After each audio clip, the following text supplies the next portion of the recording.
Get it up. And that one cat on YouTube or not YouTube, TikTok, eating on dry ass sandwiches with the jerry curl. Can I get to the yams?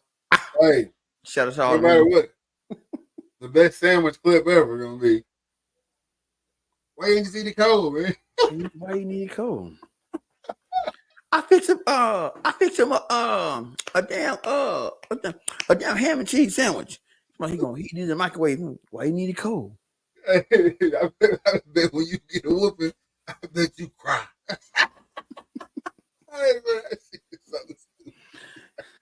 I've been cooking my whole life. Hey, man, you ready? Let's do it.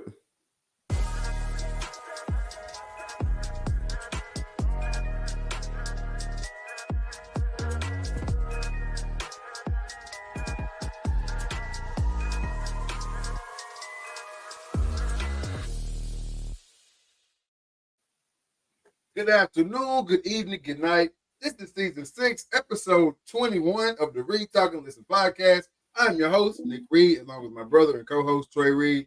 Killer Cam on the ones and twos. How you doing tonight, man? Man, pretty good, man. It's another week, another dollar.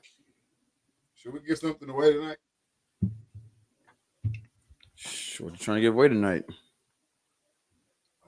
Quick 50. Quick 50. Quick ball 50. $50. Hey, I don't know if y'all thought about doing this for the giveaway, but you can really do something crazy. You can't show them or tell them what it is. Just know they're going to get an exclusive Dreaded Archer, one of however many it's going to be. Super limited edition. Just got to wait on it. Don't have to wait. Just gotta wait on it, man. I just shared it right there, man. We can do that for sure. We can definitely do that. We gonna spin the wheel for a little 50 piece tonight, man. A 50 piece nugget. Nothing too crazy, man. But what you been up to there, bro? Oh man, nothing, man. Guess like I said, finally got Macy's room painted.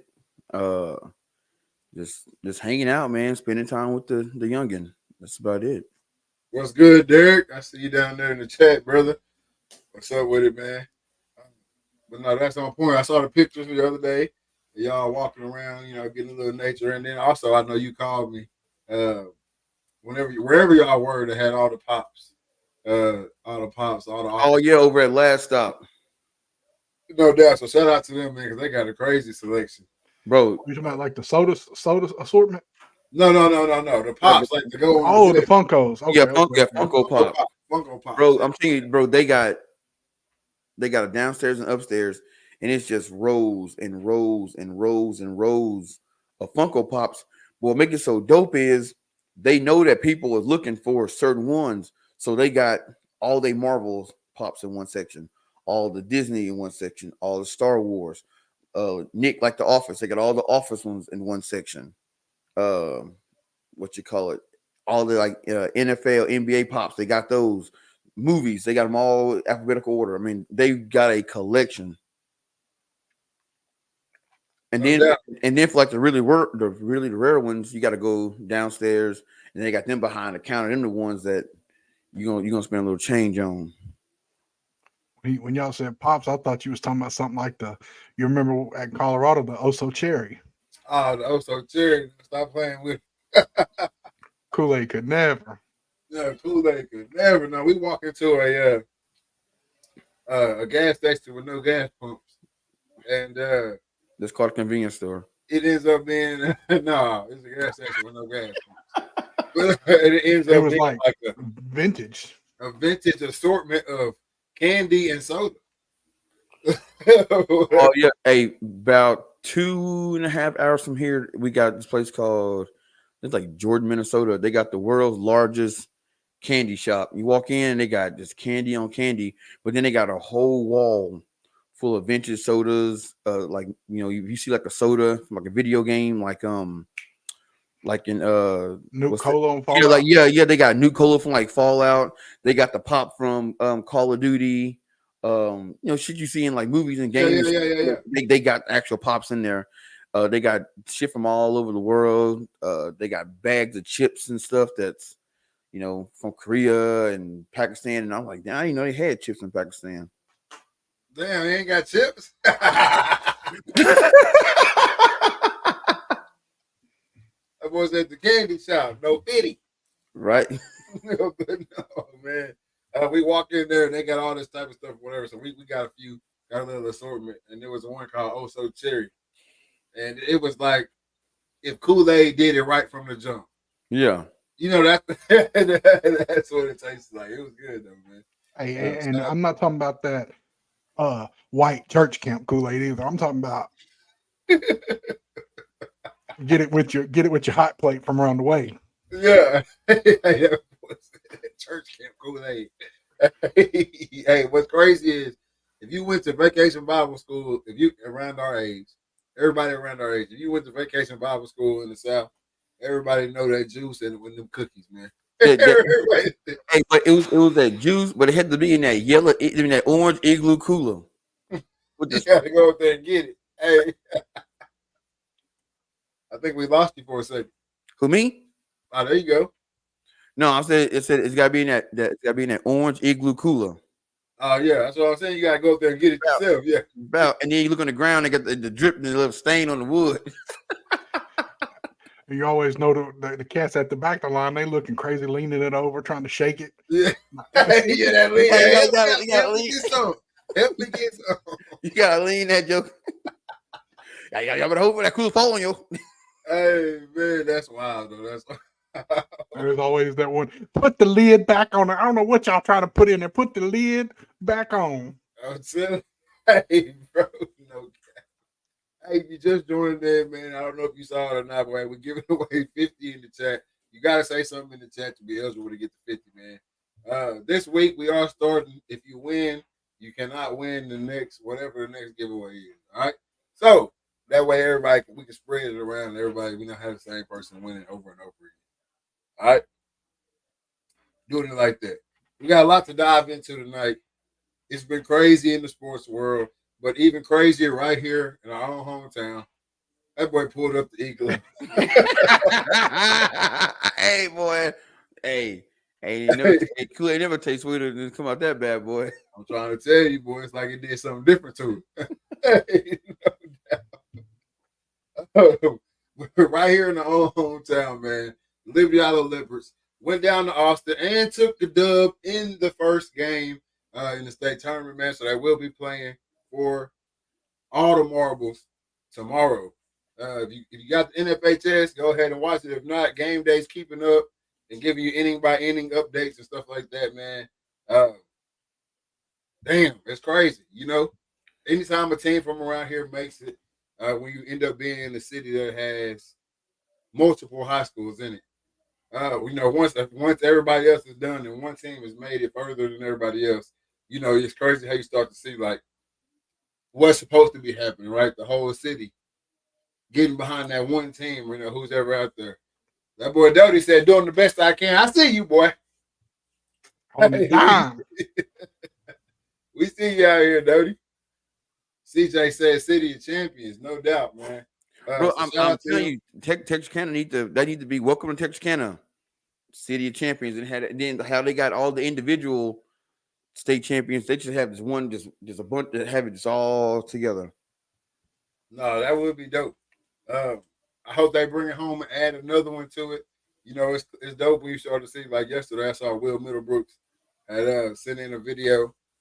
He about to call the Boston Red Sox game, but hey, shout out to the Leopards. Y'all go win it. I remember when I was there in those same shoes. Y'all been through it. Y'all, all that. That's what it's all about, man. So shout out to them.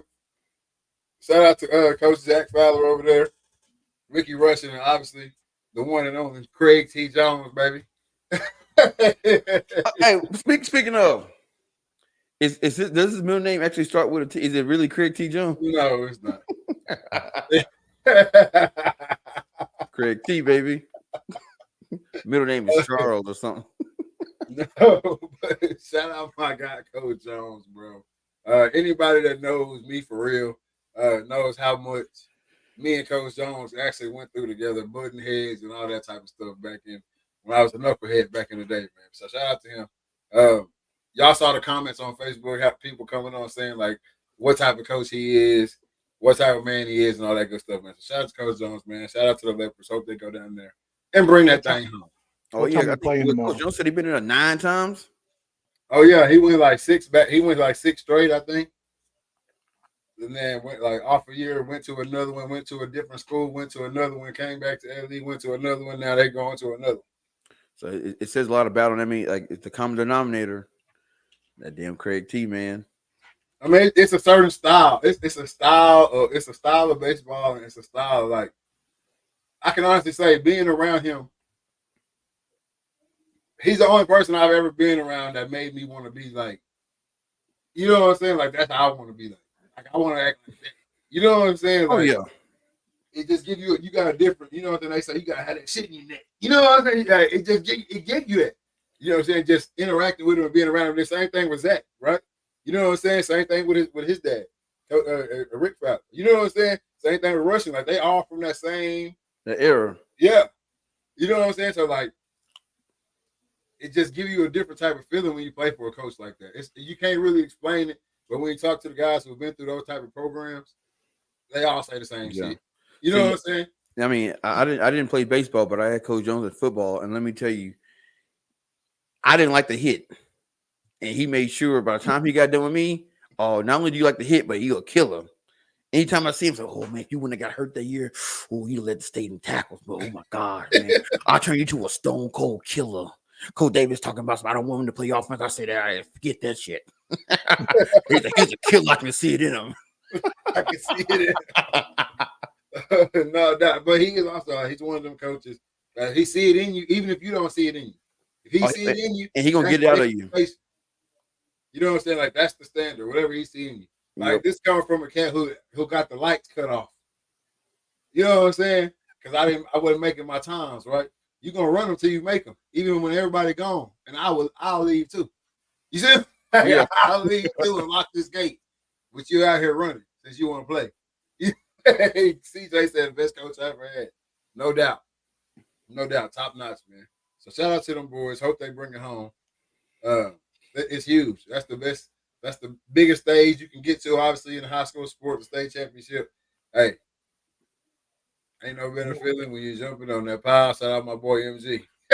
Bro, why do they do that in baseball? Because I was like, what if they jump on a cat and he hurt himself? It's crazy how it never happened. I'm not gonna say never. I'm sure it does happen. But it's crazy how nobody really gets hurt in the dog pile. I don't know if it's the adrenaline and you really just don't. You know what I'm saying? Because all I can imagine is you trying to brace yourself and then wait, come down and your thumb pop out of place. Like, I'd be like, damn, man, they going. But then again, once you dog paddling, the season's pretty much over with at that point. Like, yeah. You know what I mean? Hey, ask my boy Burke about that celebration. My boy busted his head open on the top of the dugout. Hey, I'm telling you, man. But no, this fault, first of all, playing at the Texas Stadium as a Texas high school athlete, you know what I'm saying? How it don't get no better than that, right? Yeah. So shout out to them, like I said, man. And I really do hope they bring it home. Anytime somebody from around here can bring home a championship, it's huge for the city, man. Oh. But speaking of baseball, I know we're like a week late. We're like a week behind on it. Hold up, my bearded dragons out here tweaking. We like a week behind on it, man. But the MLB record books have changed a little bit here in the past couple of weeks or in the last week. The Negro League statistics have been added to Major League Baseball record books. It changed a lot of things. Josh Gibson being the headliner of this whole thing because I think he takes over 3 or 4 places in those record books. Batting average, slugging percentage, I think, something like that. Yeah, I know you're about to pull it up, so go ahead and do that. But which is over. So my question to you, though, is first of all, how do you feel about it? What do you think?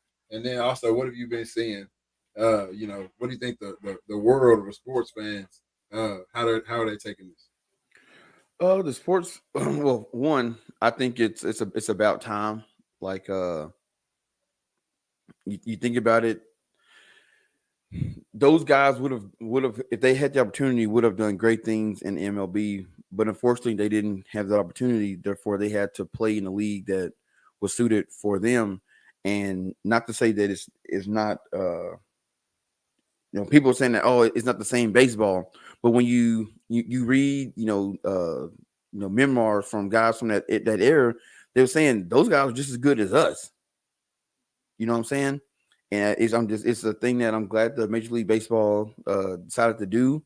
It was well overdue, and you would think that in 2024 that the feedback would be like, like everybody, like I just said, it's about time. It's cool. We integrated it, but it seems like the baseball world is not is not cool with it.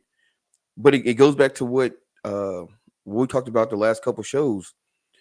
You have your guys that submitted that throughout time, and then when it looks like they're getting, or they get surpassed, you don't like it. It changes the conversation. Yeah, no doubt. And I think when I first saw it, when it was first in talks, like I think like they were talking about doing it, I had mixed feelings about it because I was like, this might not really just go over well, and it might not be fair, right? Like, what if the talent level wasn't the same, and so obviously the numbers would be bloated, right?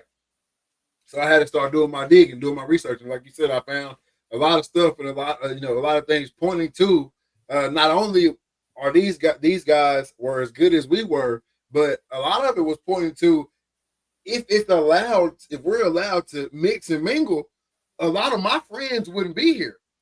Right. You know what I'm saying? Like maybe I would have been here. I would have still been in the league, but a lot of my teammates would have had to find somewhere else to play. Like they would have been replaced with a lot of these guys. So when you start seeing it in that aspect, when you start looking at it in that aspect, I wholeheartedly agree with what you said. It's about time. What was the hold up if that was the case? You know what I'm saying? But no, I thought it was a history lesson for me because I started diving into a lot of stuff, finding out like about the Babe Ruth would go over and play unsanctioned games, was fined many a times for playing games on the weekends, with the Negro League cats. You know what I'm saying? Yep. Or hey, call up one of his homeboys that was on the Negro League team. Hey, get your guys together. I'm gonna get some of my guys together. Hey, let's go play a pickup game. And we'll put on a pickup game and play it in front of however many people showed up, right? Right. And so I think that was the biggest part of it for me.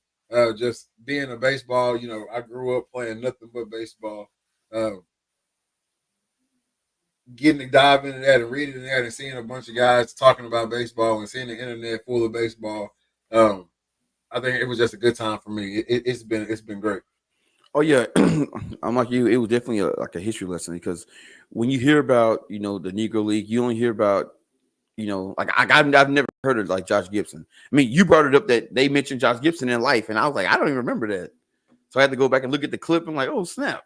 But you hear about it was Satchel Paige, Jackie Robertson, Turkey Starnes. You hear about those guys, but like I said, with all this coming back out, now you seeing all these these news stories on guys and their family is coming out saying, yeah, it's about time. We always knew, we grew up hearing these stories about our grandpa, Tony Longleg Johnson, and now he's finally getting his record. He's getting his just due. It's just sad that he's not here to see it, but what I'm saying, we know he's looking down and all that. Oh yeah, most definitely. No, I thought a lot of it was funny too because like a lot of this story resonated with so much stuff that we had just talked about, like even all the way back to the nicknames. Yeah. Or whatever, like a bunch of the nicknames or whatever. I was like, that's wild. You know what I'm saying? James Leatherhand Jones. You know what I'm saying? And they called him that because he didn't use no glove. He was just broad on that joker. Hey, Tony Sweet Feet Lewis. You know what I'm saying? 1 million stolen bases in 6 years. Man, run a hole in the wind, boy. Hey, but I thought that was legit. I was kind of upset. I'm not gonna lie. I was kind of upset with a few comments. I was kind of upset with a few comments though of it. You know what I'm saying? Because it just showed me yet again how tragic sports fans are, and also how much I guess the lack thereof, the ability to get on Google and look up the same shit I looked up. Exactly. You know what I'm saying? And to get like a real assessment of what I was about to comment on or whatever. So again, sports fans let me down. We big surprise.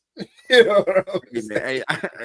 There was even some crazy posts, man, coming out of Texarkana, man. Oh, you already know, but you know, you knew it was coming. But hey, you knew it was coming. But hey, I ain't gonna say no names, but there was one comparing Josh Gibson, the baseball player, bro, that was Josh wild Gibson, right Josh Gibson, the football coach. And it's like, man, that's a reach, bro. I mean, I try. You trying to get your likes up or your follow, you know, whatever you're trying to do, you know, do your thing. But that was crazy. Kind of really disrespectful, low key. You know what I'm saying? But it is what it is. It's sad that you even put, you know, the other Josh Gibson in that situation. So we talked about my dude camera gone. We got a computer screen and a battery charger. I don't know what that means. Might have just lost Trey. Nope, I'm Cam, we still got you. still I'm here. here. Oh, Trey's still here too. All right, we good. Cameron's acting an ass like always. Hey man, we gonna get it together for y'all one of these days. It's not like we're on season 6 or nothing. With that being said, if What you like to happens- support your business, All right, no cap. With that being said, LCAM t-shirt on sale now. Get it while it's hot, man. My boy need a new cord or camera or something over there. But no, what happens moving forward? Where we going moving forward with this? You know, now we got the new record holders. None of these records are probably ever going to be beat. First of all, the same reason why the same guys have been sitting at the top of them this whole entire time. But what happens moving forward? Am I solo? Wait, say that one more time. 'Cause Nah, I didn't hear. No, you. I said, what happens moving forward? Where are we going with this moving forward now? We're integrated. The Negro League stats are integrated with the MLB stats. We've seen the Robotos. We've seen who likes it. We've seen who don't like it. Now what? Now, I mean, I think now you start to see. I mean, a lot of those guys were already in. You know, with Cooperstown. Mm-hmm. A lot of guys are already in Cooperstown, but now you're gonna start seeing them go back and start. Okay, this guy's just this guy is just this time. It's time for him to be in the hall, and it's going. I believe is going to happen is you're going to start seeing some of the guys that we saw play start getting pushed back, or you're going to start seeing those guys still get their just due, like like the like A-Rod and all them cats. They'll get in, but then you'll start seeing 10 or 15 guys in the Negro League getting put in so they can go ahead and get this all knocked out. Oh yeah, it's definitely gonna take but I don't know if they might go like the honorary route, right? Like the NFL. Yeah. So it doesn't actually knock anybody who is gonna get in that year. Knock them off. It don't actually knock you out of getting in that year. He's the honorary because he gone probably. You know what I'm saying? So they'll figure out a way to do it where they won't knock guys out because if they did it like that, then you would have guys who might have you was on pace to be first ballot, but now you gotta wait not even the next time, but the next time because it's 16, 17 guys now waiting to get in, because now their stats are valid or whatever. Right. Now I didn't think about that, but no, they'll figure out a way, an honorary way or whatever to put guys in each year, and they ain't gonna knock nobody else out. Yeah. I think baseball just keeps going. It just goes on. It was good. Yeah, it goes on. It was a week where it was a bunch of oh no, and then like everything else, people will settle down, and it'll be you still gonna have your guys to say oh no, what's his name, the one everybody was pissed off about the most. Who, Josh Gibson? Not yet. One of the guys that Josh Gibson passed. Not Cy Young, but no, Cy Young's the pitcher. Yeah, it's another batter that he's like the greatest batter ever. Well, I wish you wouldn't have just said that because now I'm over here like Oh my gosh, I can't think of it. We literally just talked about him.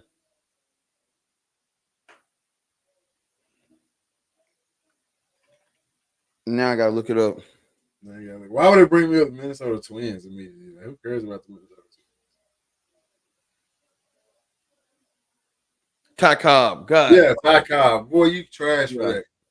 You trash for that, for making us look trash. Bro, I forgot. But yeah, But yeah, it'd be different if guys were still playing, right? Like it'd be different if Aaron Judge was the all-time batting leader. And you know what I'm saying? And now we're gonna add Negro League stats, and now Josh Gibson is the all-time batting leader, and now Aaron Judge, like, man, what the hell? Yeah. No, I think that'd be a lot different. But yeah, the way it's set up, the way it's, the guys who have these records that are being, placed back, it wasn't gonna get beat anyway.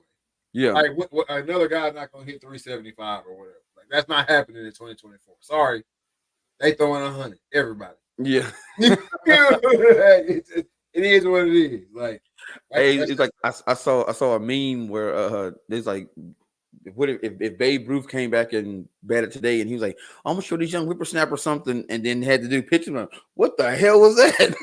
I ain't seen that shit before. That's what I'm saying. You got the ball going the opposite way of them, like from everything you learned, especially those guys way back then. We talking about the 20s. You know what I'm saying? Like we talking about the 20s and the 30s. Those, like, everything they know back then, physics wise, is throw that shit out the window. That's it. Like that mug coming in there 100 miles an hour, 95 miles an hour, going this way and this way from the left and the right side. So like it's a whole different game. It will be. You know how I feel about the old head shit anyway. Yeah. So I don't even want to get into that and disrespect these guys. I'm here tonight. That's a whole different ball game, man. That's a whole different ball game. But in the midst of all of the MLB talk, Ken Griffey Jr. comes out a statement about MLB and the way they've showcased the black athletes over the years. It's always like, does he have a point?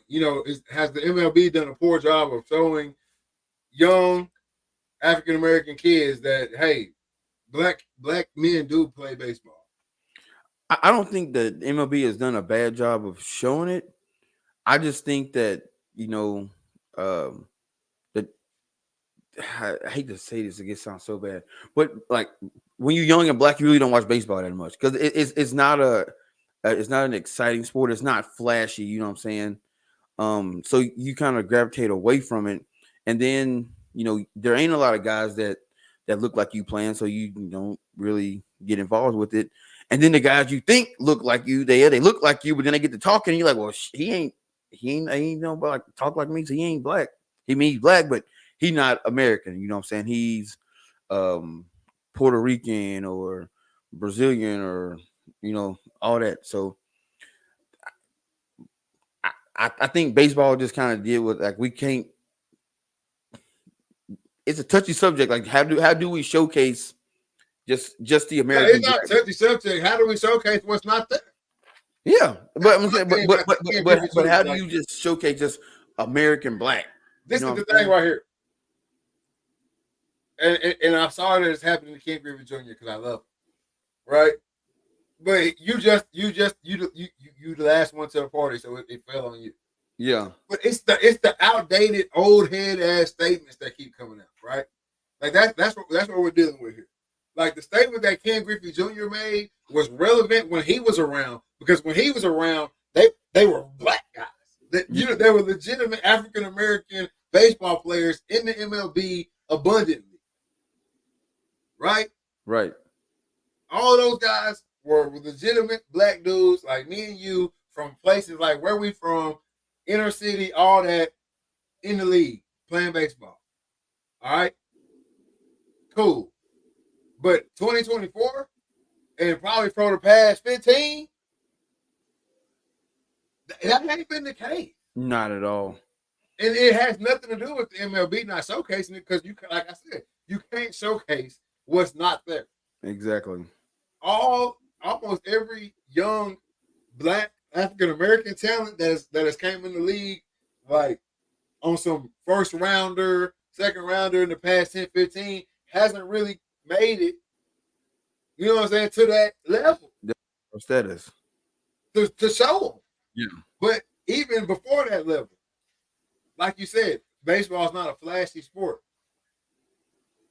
You know what I'm saying? You're not turning on, unless you're a baseball player, you get into the baseball world. When you get on Instagram and scroll, you don't see baseball highlights. Right. You know what I'm saying? Unless it's something real ridiculous. You're going to see more baseball fights, like benches clearing videos, than you're going to see a baseball highlight. Right. Yeah. Okay. All right. And then also the road. The road to get there is not for the weak-hearted. The road to the MLB ain't nothing flashy about it. Hell, you got to disappear for 3-4 years. Yeah, folks forget you even playing. Off the scene completely for 3-4 years. Them games are streamed, baby. There ain't no TV. You ain't on TV. No, the stream.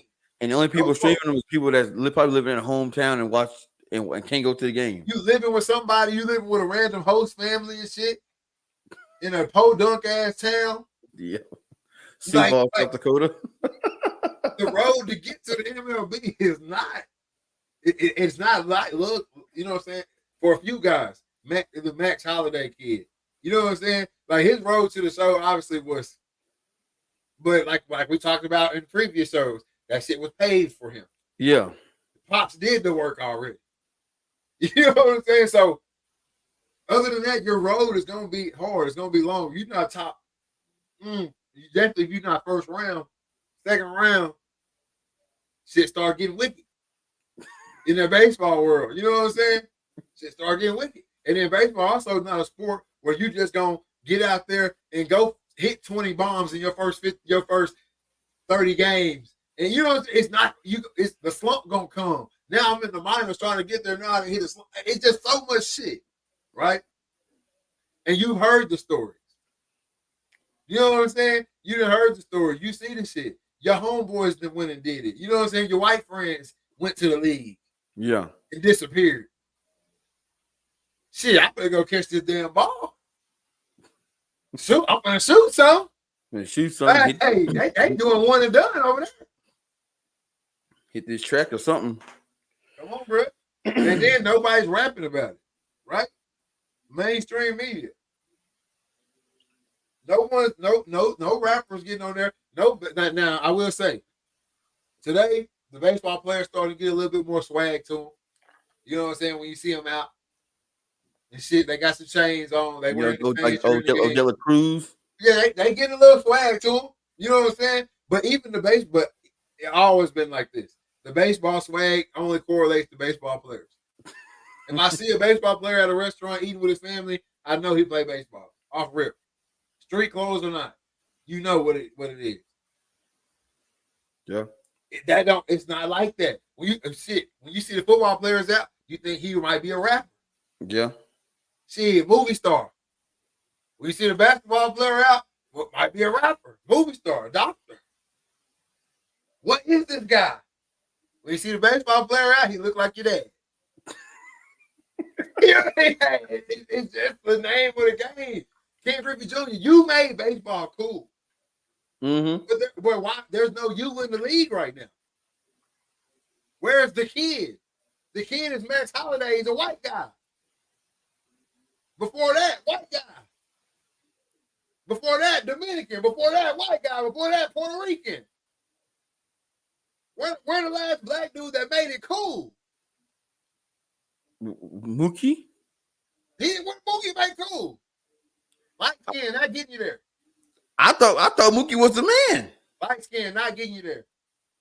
Oh, you mean like dark complected black? You like to get what Ken Griffey's trying to get.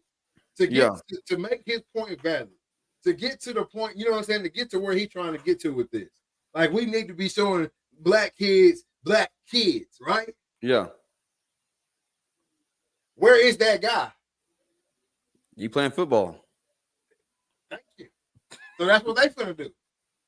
He's shooting it. That's what they finna do. The road's easier. It looks cooler. And hey, the only thing the baseball has going for it is you are going, if you make it, you're going to make the most amount of money. Yeah.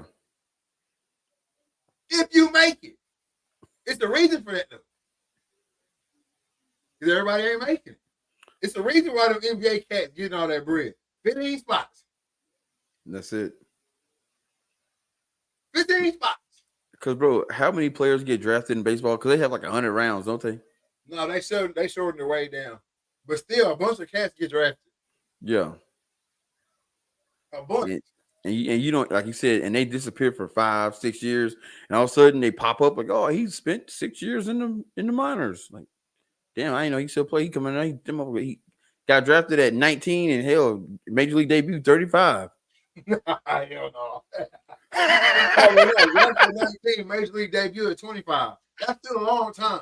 Major league debut at 24. That's a long time. 23. That's a long time.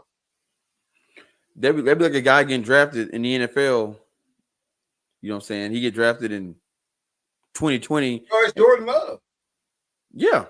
Jordan Love is going to be Michael Penix Jr. I mean, these guys, like, if Ken Griffey Jr. wants black kids to think baseball is cool, he has to start, which I'm sure he's got some type of training program, but he legitimately needs to start. Hey, like we got Sticks baseball around here, he needs to start a Team Griffey. Yeah. Or whatever. Organization. And he need to go through all the Pine Bluffs and all, you got who to start. He don't go here no more. He go over here now. You see what I'm saying? Yeah. See, Grambling made it to the World Series shit. How they do? They got put out, but hey, they made it. A lot of folks can't say that. Come on. So, like, it could be coming. What he wants could be right down the street. But I don't know, bro. You gotta find that guy. Like, it's this kid. It was this kid that I did a video for, right? Out of Pine Bluff. And you know, he had that shit on. He had the chain, you know what I'm saying? Bezeled out, you know what I'm saying? All that good shit. Right? That you would see a football player wearing or a basketball player wearing or whatever, right? You got to take them kind of kids and you got to get them to the show and to keep them that type of guy. Yeah. That's the only way you get it. Other than that, it's I hate to say it, but it's a lost art. Yeah. I mean, it's sad when you look, you'll see like a Jackson State versus Southern baseball game at an HBCU, and there's more white guys playing at an HBCU than are black guys. That was definitely 5 years ago. I would say for sure that definitely was the case, no doubt. Yeah, you see Chinese guys, you see, you know what I'm saying, Hispanic guys. Like, damn. I thought I was watching Grambling. But then you got Ken Griffey Jr. coming out saying this. You see what I'm saying? Yeah. If this shit was being said during all these years, there goes your answer right there. The black kids aren't playing baseball. Nope. They might play in Little League. It sound good and look good because they're more athletic. That's what this is exactly what happens. I'm gonna tell y'all what happens. I'm gonna break down this whole shit. Break it down. The evolution of the black athlete. Right? In the younger years, you playing everything. Nope. You playing everything because in your class, at school and everything, when y'all racing and shit at recess, you tearing everybody ass up. When y'all play football and all that, basketball, you tearing everybody ass up, all that good stuff. They going home, they telling pops who the coaches of the teams, hey, Trey at the school is kicking everybody ass. When the season come around, we need to get him on our team. Yeah. All right. So now you get picked up. You on the basketball team, you on the football team, baseball team, and you can out athlete no matter what, whether you're good at this shit at this point in your life or not, it don't matter. Yeah, it don't you matter. can out athlete everybody and do everything. You hit the ball and put it in play, Who gonna get you out? Nobody. No, you know what I'm saying? All that type of shit. That's how it ends up going on. But while you playing these other type of sports, whatever system you coming up in, the coach is already looking is he ain't gonna be no baseball player. Shit, that's my next running back. Yeah. You know what I'm saying? That's my next running back. So you hit that 7th grade shit, and they drilling that down. Me, a baseball player. You know what I'm saying? You're gonna be no baseball player. You a football player. Look at you. Look at you, son. And so you start getting into that. You a hooper. You better be 6'8". Not realizing that a 6'8" pitcher going that way. You know what I'm saying? You 6, you going 6'8", 6'6". You need to be in the gym. You basketball. And so it's easily deterrable because the shit boring. And then like you brought up when we first brought up even bringing this up, a lot of the black community can't afford to play on this team, that team. Even if you can play on that team, can't travel. Yeah. You know what I'm saying? Both parents work, blase, whatever the case may be.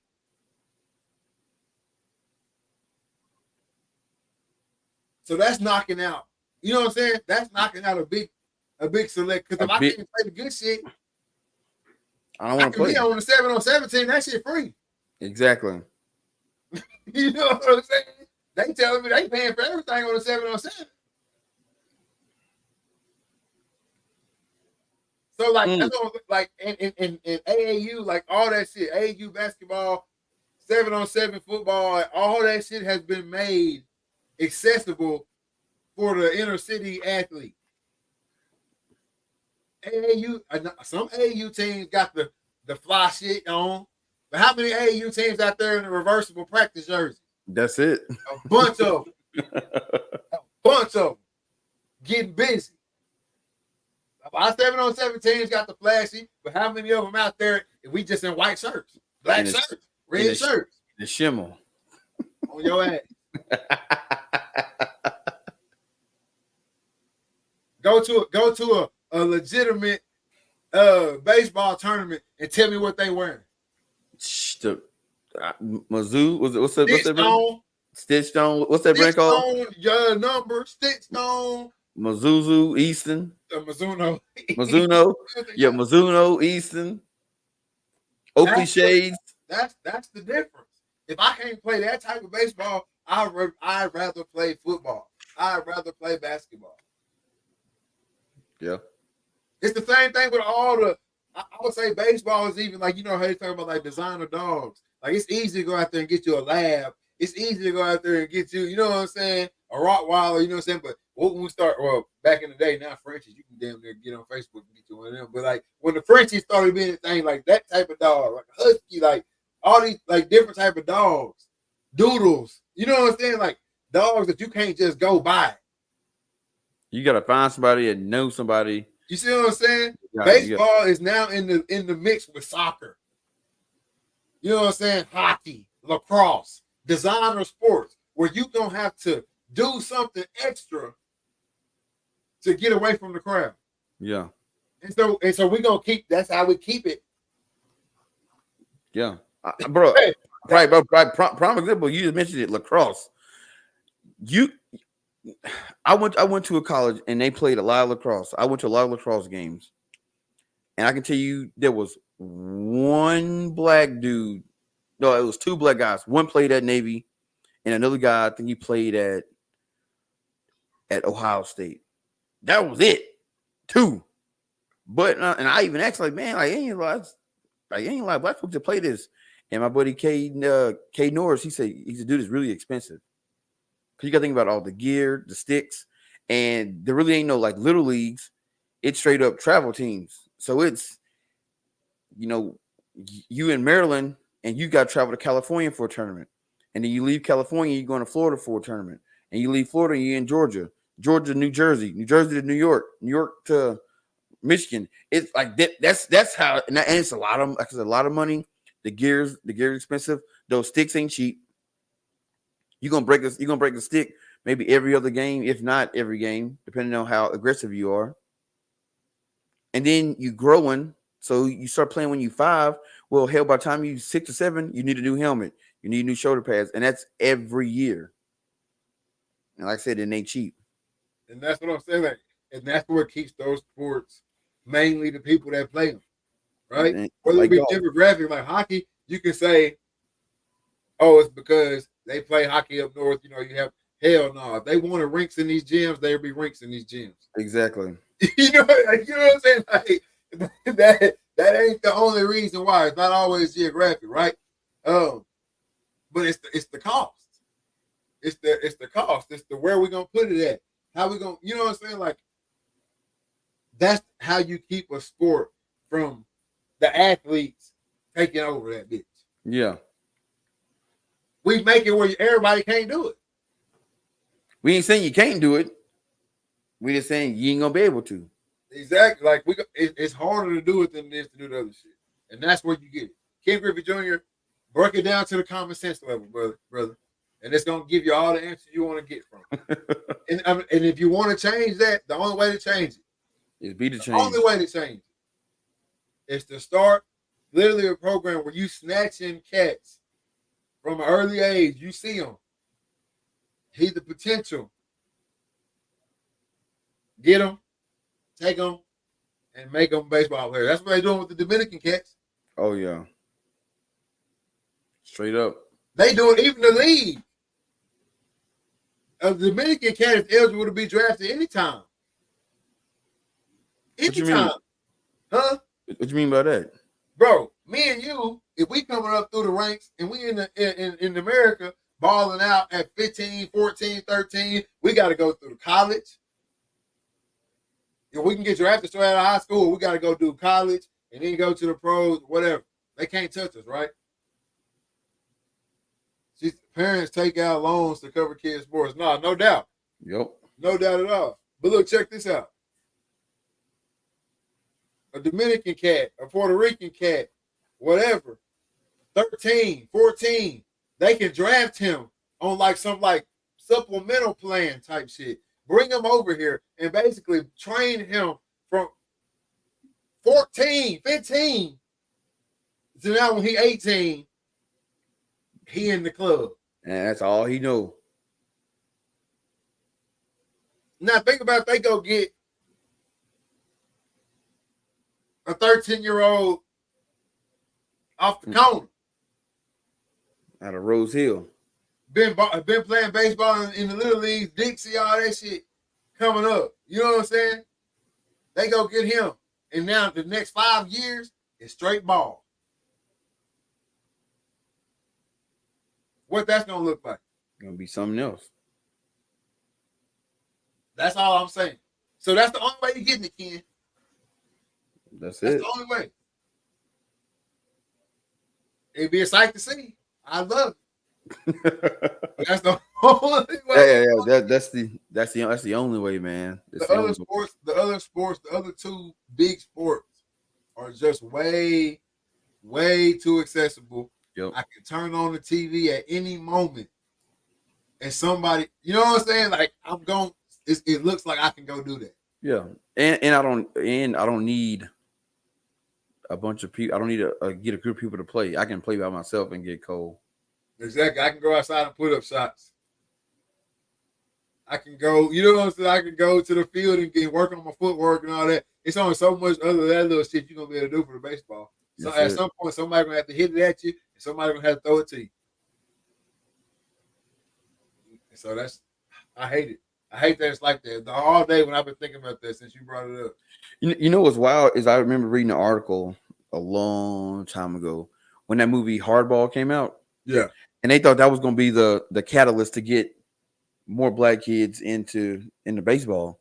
And which it kind of did because you had the Chicago Little League World Series team jump out the window, and then you had we had several teams from like inner city Chicago, New York, that was just Baltimore, that was just Florida tearing that shit up, but then it just kind of faded out. Yeah, because we started fucking playing football. Yeah. Look at the demographic of it. even in like right now, all the regionals and super regionals going on right now. If you don't watch baseball, you're not seeing that. No, not at all. Like that's why. That's the whole reason why. Even the black performances that we've had in the College World Series in the past 10 years. Don't nobody see that. Ain't nobody seen that shit. Nope. Even I even noticed this because I've been watching the softball. Dude, there's a lot of black women killing it in softball. You don't see it. Exactly. It's not showcased. It's just not. It's not there. And then especially for the softball, there's nowhere to go afterwards. Yeah. Right. Like I know they got the pro league that's like freshly started, but it's not like. But no, the best female in softball last year is playing for the Savannah Bananas. There you go. And that's what I'm saying. So it's hard to get the softball jumping because at the end of the day, there's no after that. There's no pro. But it's fun to watch. I would say the college, the women's softball World Series probably does more numbers than the men's every year. Easy. Bro, I believe they juicing the bats in softball. No, the field's just little. Because gosh, dog, man, it seemed like every game it's like 5 or 6 home runs. The field's just little, bro, and the athlete is getting hurt. Bro, because I swear I watched the game, it was like 3 home runs back to back to back. Like, damn, and not just like barely getting over the fence. I'm talking about them jokers was gone out of there. Once you get 3 home runs, 3 at bats, 3 home runs. Bro, like damn. The field, that's another testament to my, Berg said facts. I'm a UT fan, so I'm pulling for their girls, no doubt. But no, that's another testament. That's another testament to like what the athlete has turned into. Yeah. Right? All through softball history, which I've been saying this for years. All through softball history, I've always wondered like why does the field never grow? Yeah. From definitely high school through college. But I think from the time you start till it's over, the field stay the same. The field stay the same size. Right? And I always thought that was crazy. But in passing, with a lot of shit just getting outdated now. But in past years, it didn't matter. You're gonna have one girl on each team, possibly one girl on every 2-3 teams that can really get it out of here. Yeah. You know what I'm saying? The rest of it gonna have a few slappers that's gonna slap it. You got your few girls that's gonna hit some hard ground balls here and there. But you got your one girl that's gonna get it. Now you got teams with girls 1 through 9 that can get it, that's gonna hit it out the park. Yep. Or hitting it out of the park. Effortlessly. And that's it. But this is the thing, and then you gotta think about the pitchers too. When was the last time you done clocked the softball pitcher? I couldn't tell you what they throw. Shit, they throwing that thing. Everybody know that's the hardest pitchers get the biggest bombs hit off of. It's the pressure on pressure. Pressure on pressure. So you up there throwing it twice, 3 times, 4 times as hard as they ever have been. And now you got girls who are actually swinging it. Like when you used to watch softball swings, I remember you used to watch softball swings and be like, why do they swing the bat like that? Yeah. Bro, now they swinging like they swinging. Yeah. Like they swinging for real. Like they hands to it, through it. Like they swinging for real. Like it's bro. And so they hitting that shit up out of it. It's changing. It's like Little League World Series. Where y'all gonna back that fence up? Bro, it's gotta happen, bro. It's gotta happen. What? I'm trying to tell you. The level of athlete that's walking around this earth today, boy, if you could bring back them cats back in the day, man, their heads would explode, man. Wouldn't know what to think. It's just different, man. But no. Let's see where we at, man. We got a lot on the list tonight. Oh, let me go ahead and give him another round of applause. I gotta give him a round of applause right here, man. The damn WNBA. The slither their way back onto the Read Talk and Listen podcast like the 5th week in a row. Bro, man. So I guess it's safe to say that the W is here, man. The W is here in full effect. and we got to touch on it again because it's getting crazy. It's getting wild out here. I don't think sports fans actually know what they want in this situation. But I guess we can start off with the monkey in the room, the elephant in the room, whatever you want to say, man. The Caitlin Clark situation right now, bro. That's all it's being, man. That's all it's being. The tide keeps turning on the Caitlin Clark situation, and I'm not really sure. I'm not really sure what's supposed to be happening right now. But give me your take. Tell me what you think is supposed to be going on right now, and why there's such a disconnect between the fans of the WNBA and the players of the WNBA. All right, so for the fans, I think the fans, they enjoying this shit, but it's not because of the basketball. It's because of all the other shit. It's all the antics, the constantly targeting Caitlin Clark. Like, I think people are watching to see what they're gonna do to her next. You know what I'm saying? I mean, here you had one girl who got fouled. She shoots a free throw, forgets she got a second shot, and immediately runs over to Caitlin Clark and get the Gardner. Like, damn, man, like, she in your head like that. So people just watching to see the train wreck, and then the actual women in WNBA, they actually thinking that people are now recognizing our greatness. They're recognizing how good we are. No, it's still sorry ass layups and 3-pointers and whatever. But they think, oh, you know, we've been playing this and we've been doing this, and now the eyes are on us, and it's because we good. No, it's because Caitlin Clark. Like, that's it. You take her out the equation, no one watching. Yeah. Okay. I'm glad you touched on all that too. I'm glad you touched on all that because all that is true, right? And Bert just said, man, they finna ruin their future product. All right, and which I agree with everything y'all saying stuff too, but I think like because it's women, right? Yeah. This is what's leading us to where we're what the fan outrage is coming from. This being women's sports, right? Because even Black Jesus, as they say, when he stepped into the league, Michael Jeffrey Jordan, what they do to him? Beat his ass. Hit him all upside the head. Had his mama writing letters to the commissioner. All that. Made his hair fall out. Her too. You see what I'm saying? Like, so that's what I'm saying. Like, I think the girls in the WNBA are doing what they were supposed to do. And what I told y'all, this shit was gonna happen anyway. Yeah. That group text went dummy when she, you know what I'm saying? They made it. We're gonna get to all this shit. But they made it, the media and the WNBA executives have put this target on Caitlin Clark. What did we expect the rest of the women in the WNBA to do whenever they said, this is going to be the girl that's going to save the WNBA? They've been picking, signing, and protesting and crying out and asking for help, and you know what I'm saying, the paywall and the pay gap and all this shit for years. And then here come Caitlin Clark, just wanting to play basketball, shooting threes, hey, running off screens, shooting threes and doing her thing. And here come the media. Oh, she's the next white hope, the great white hope, the savior of the WNBA. You know what I'm saying? Like, the Messiah is here. Ain't nobody ever in the WNBA ever did this. Ain't nobody in WNBA ever did that. Ain't nobody, you know what I'm saying? Like, this is the one, y'all.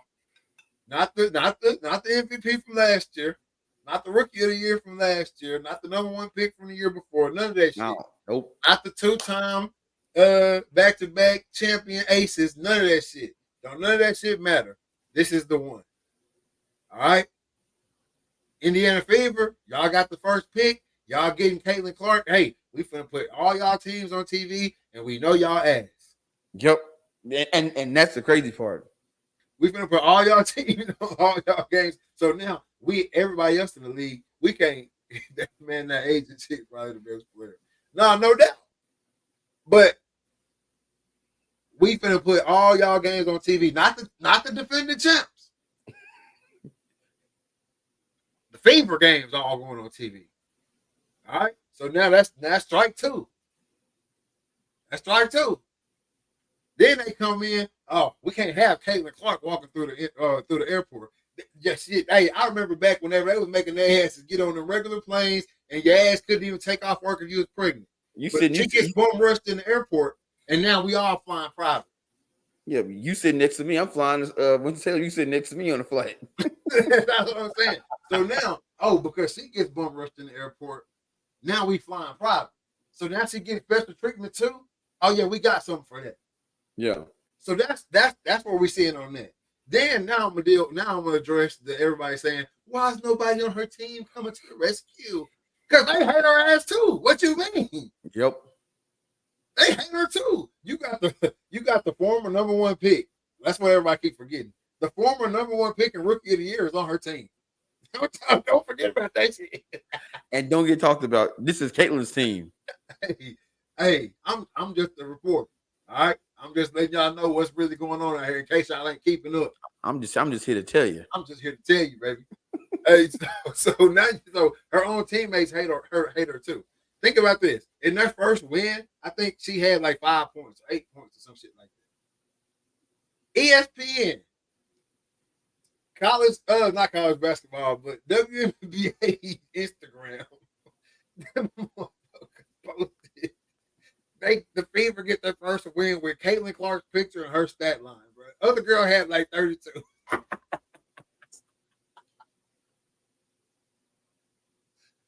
Hey, Allison, how the Reed boys been? When y'all talking about Floyd, Javante beef, gotta hear y'all's opinion on that. I ain't even looked at. I can tell you now. I don't really keep up with boxing. Boxing is probably the least thing I keep up with. What they beefing about? Fill us in, and I'll weigh in on it real quick, like. But yeah, so then that's that aspect. So nobody's coming to her rescue because what them other girls are doing to her, they want to do it too. Right? Like they want to knock her off the block a little bit too, because you know what I'm saying. Y'all blowing up anything that happened around this team is going to her, so she gonna get that hate off rip from the girls who've been there. Then, lastly, I'm gonna address, like you said, all these WNBA players who have this false perception that any of us are watching because y'all are good at basketball. Get that shit out your head, because that's not what's going on. Now you are gaining some fans who are watching for the bullshit and finding out a couple of y'all can hoop. You are getting that, but the most of it, everybody's watching to see. You gonna knock her ass out tonight? Yep. Or is she gonna bust y'all ass tonight? You see what I'm saying? Like that's the narrative right there. That's what they want to see. Angel Reese having a good year. The blonde, the tall, they got leading the league in blocks. I can't think of her name right now. Excuse me for that. Brink, yeah, leading the league in blocks. Like there's some rookies having good years and having great years, but let's not get it twisted that the world is watching to see what happens with this Caitlin Clark soccer. And that's my spiel on the W. Javante Smith, oh my goodness, it's already starting all bad. Let me read this silent first.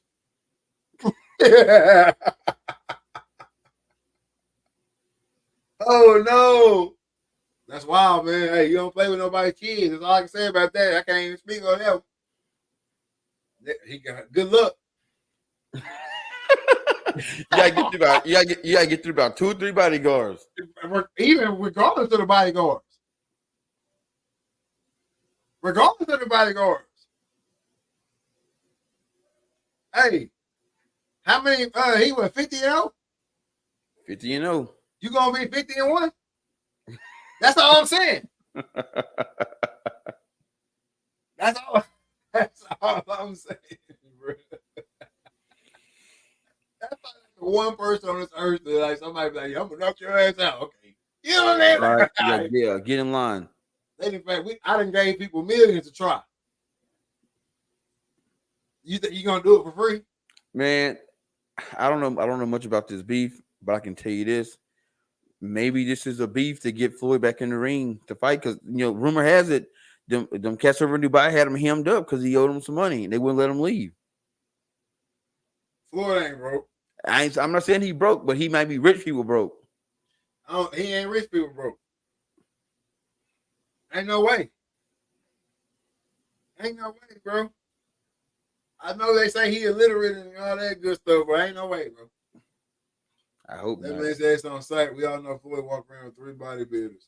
The bodyguard situation is another thing, but just you think you're gonna get to Floyd and be able to get 3, 4, 5 licks off? We. You might, you know what I'm saying? You might brush him one time, bro. No sir. He was over there finalizing the gold by. Look.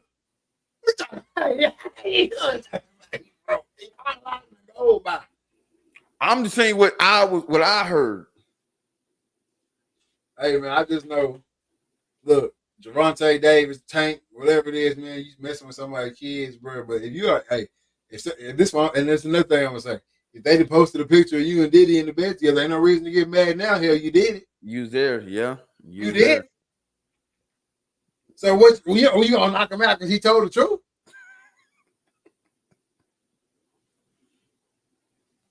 Hey, that's all I'm saying. I don't care about none of the Diddy shit except the kid shit. If it's some kid shit, hide his ass. If y'all was laying in the bed with Diddy, man, y'all laid in the bed with Diddy, man. That's it, man. Hey. That's y'all business. That's y'all fault for making it public. My thing is, I ain't want to get on that tonight. I just had those conversations go, bro. Because like, if anybody say anything to you sideways, people wig out. But somehow, man, in public, yeah, but yeah, in public, but in private, somebody could, hey man, come on, let's lay down and chill, bro. If any of my homeboys, like, hey, bro, come on, lay down and chill, man, what the hell you say? Lay down and do what? Lay down and chill. What? Maybe? No, man. You better go, hey, bro. You better move on, man. Let's lay down and chill. Shh, man. Yeah, I came up in the day, man. One cat sitting in the bed, and the rest of the cats are chilling on the floor. I ain't been sitting or standing up.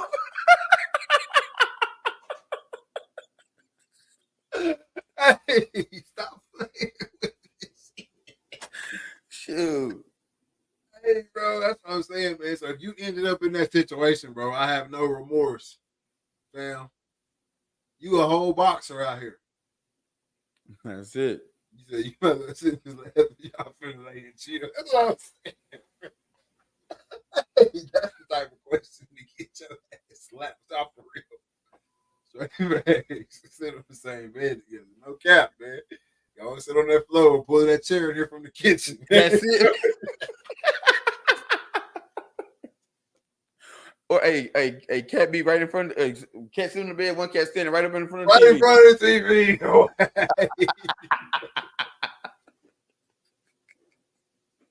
In that T-Rex in front of the TV like that right there. Hey, man. That's for real. So that's why I have no sympathy for these cats. If you coming out with any Diddy activity, bro, I have no sympathy for you if you are of age. That boy said not the ceiling. Nick be hurt. Looking straight up, boy, all the time. Scoliosis out. Just standing there. But nah, man. Hey, shout out to them boys though, man. Oh, y'all. But get back to the Caitlin Clark thing, man. Like, I know people get it mixed. They get it mixed up. They think that people want her, or they want the other players to just let her score and do all this shit. And nobody's saying that. I think people more so like, hey man, respect what she doing for the game. Yeah, shit talker, whatever during the game and all that. But when it's all said and done, hey man, hey, at some point in time, y'all gotta come together and say, hey, she is bringing some shit to the eyes to us that we ain't had before. So we need to like capitalize on this shit ASAP. No doubt. But that's what I'm saying. What this is them capitalizing on. That's what I was trying to say when we talked about it the first time. No, like they capitalize on it as a league, But like, for example, if you a 4-year vet and you guarding Caitlin Clark, y'all playing and you guarding her, give her it all. And then at the end of the press conference, big her up. Yeah, she's a hell of an athlete. Da, da, da, da, da. Now, if I'm a company and I see, hey, she played Caitlin hella hard. Hey man, give old girl a call, man. We got a deal for her. Yeah, but I think but you talking like and I might catch hell for saying this right here. At the end of the day, she also has the passion for the game and loves the sport and making the WNBA really get noticed. Yeah, no doubt. But hey, look, this is what I'm saying right here, and I'm gonna catch flack for it probably. But you're talking like this is a men's league. Like the shit you're saying is logical in the men's league. Right. Well, I get that. Because the emotion that's attached to it, like it has to be said, it has to be accounted for. It's easy. I'm waiting for the guy from USC to come in. Oh yeah, Juju, nice. But villainizing a man in a men's league, you can still get the kill him on the court, respect in the press conference. Yeah. Villainizing a woman in an all women's league, I don't like her. I don't like her. She ain't the great Messiah. I am. What you mean? What Angel Reese say? They watching me too. Yeah. That you know the whole shit right there. Me too. Look at me too.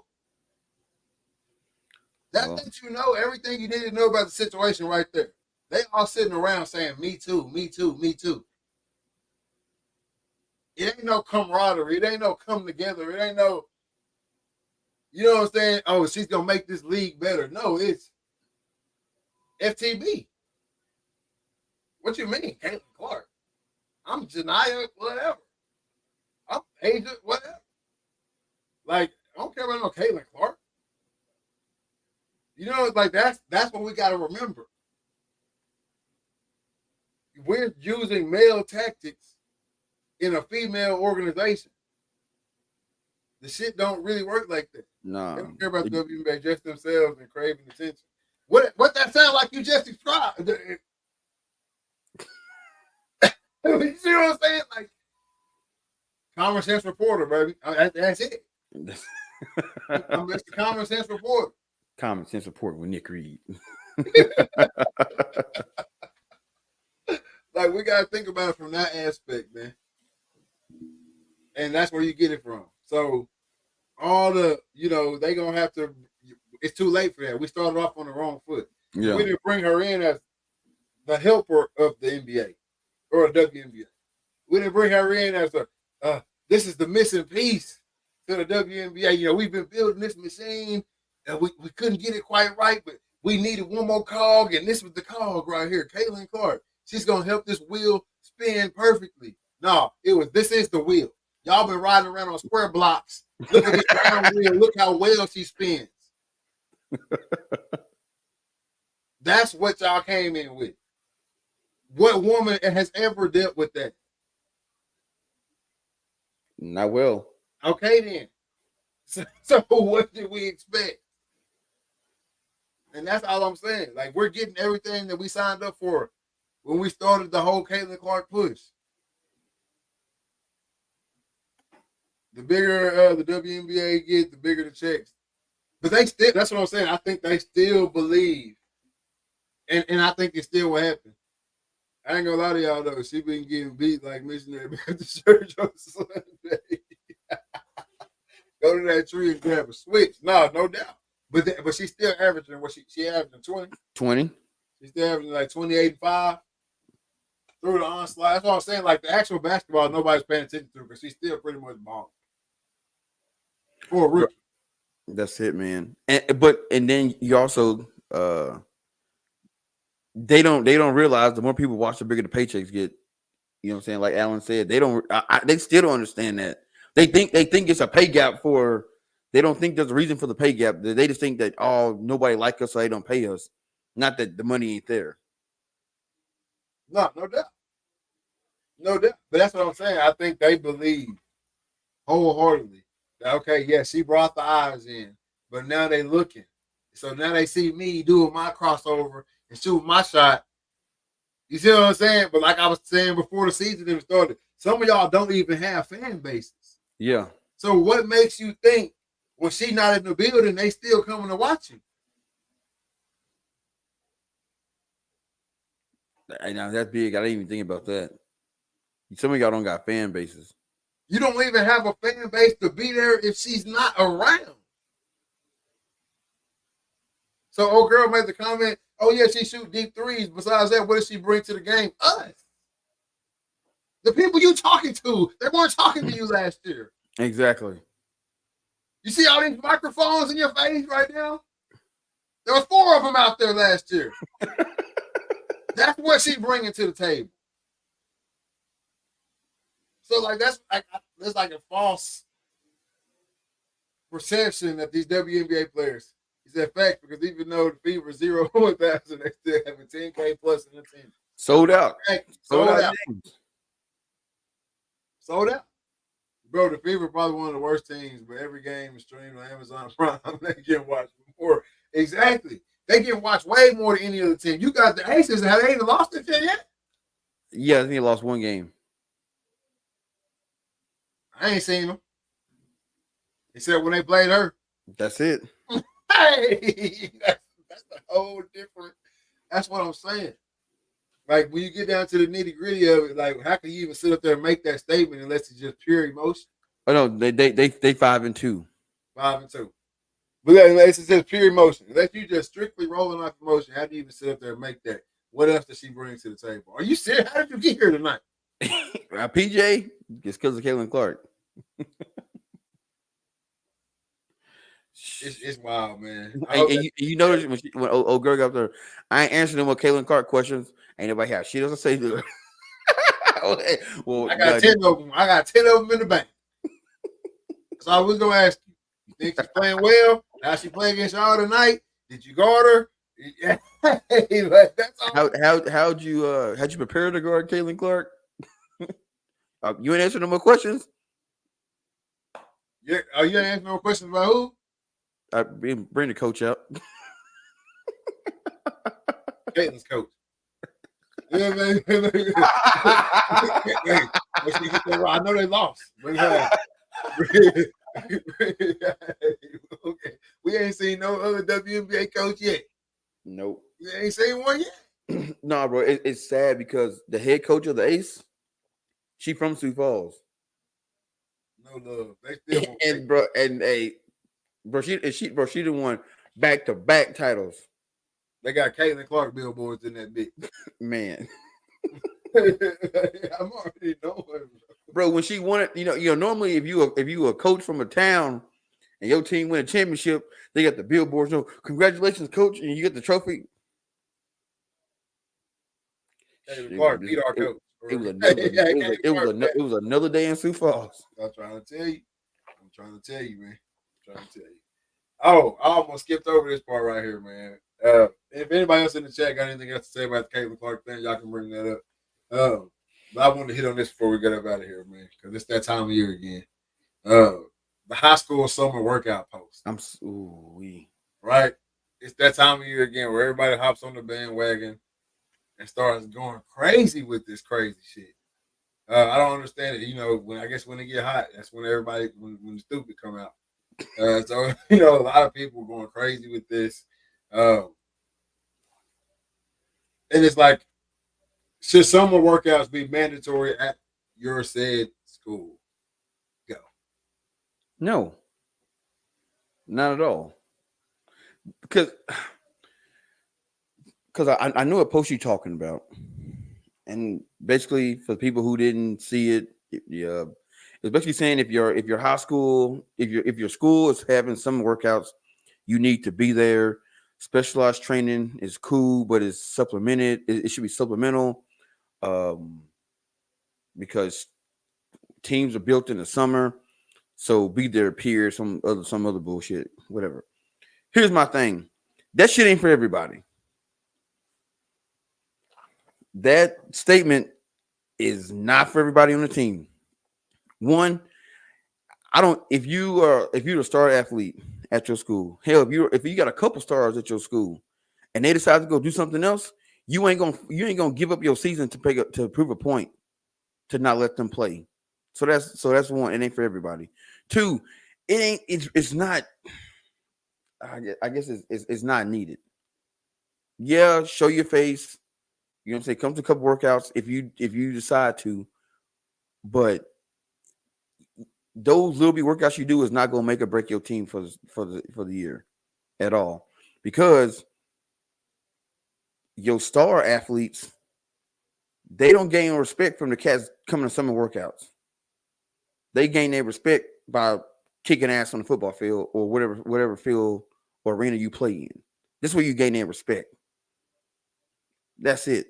So all this shit is just a way for parents and coaches to gas these kids up and get them to pay more money. Well, for the coaches to pay money to come to these camps. And then I hear somebody say, don't go to camps during the summer.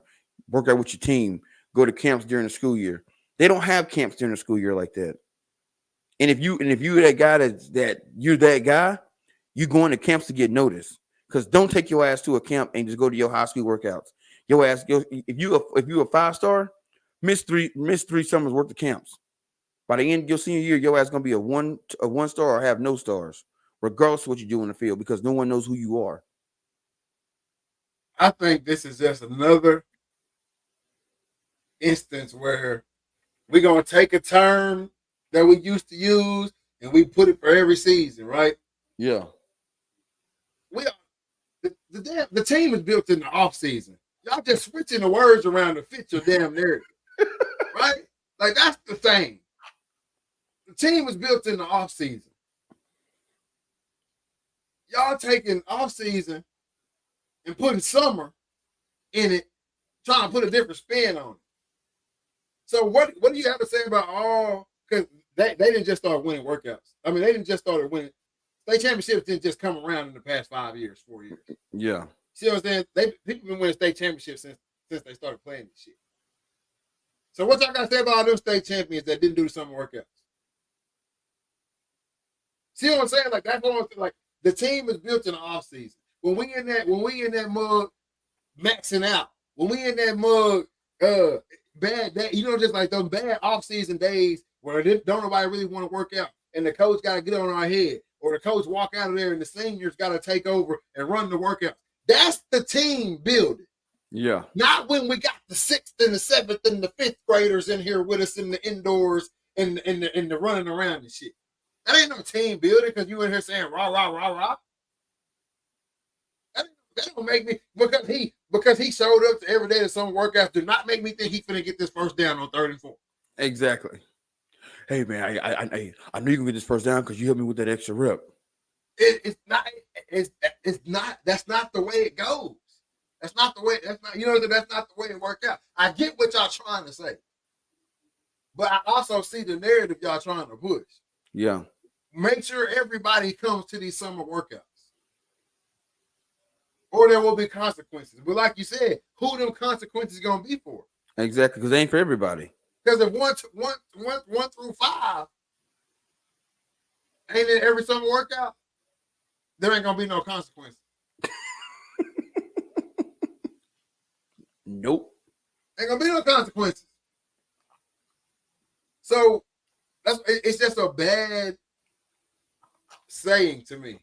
Well, it's just you trying to put fear into the kids. Exactly. But they fail to realize is these kids ain't the same kids that was back in the day. You're not gonna scare these kids because they know too much.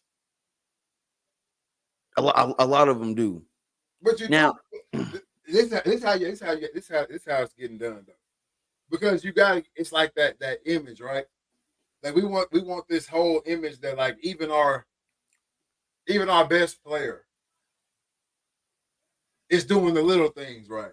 Yeah. These kids don't fear or care about it. No, but it's like we want to make it seem like our best player, no matter how big or small he gets, he's doing the little things right here in this program. Yeah.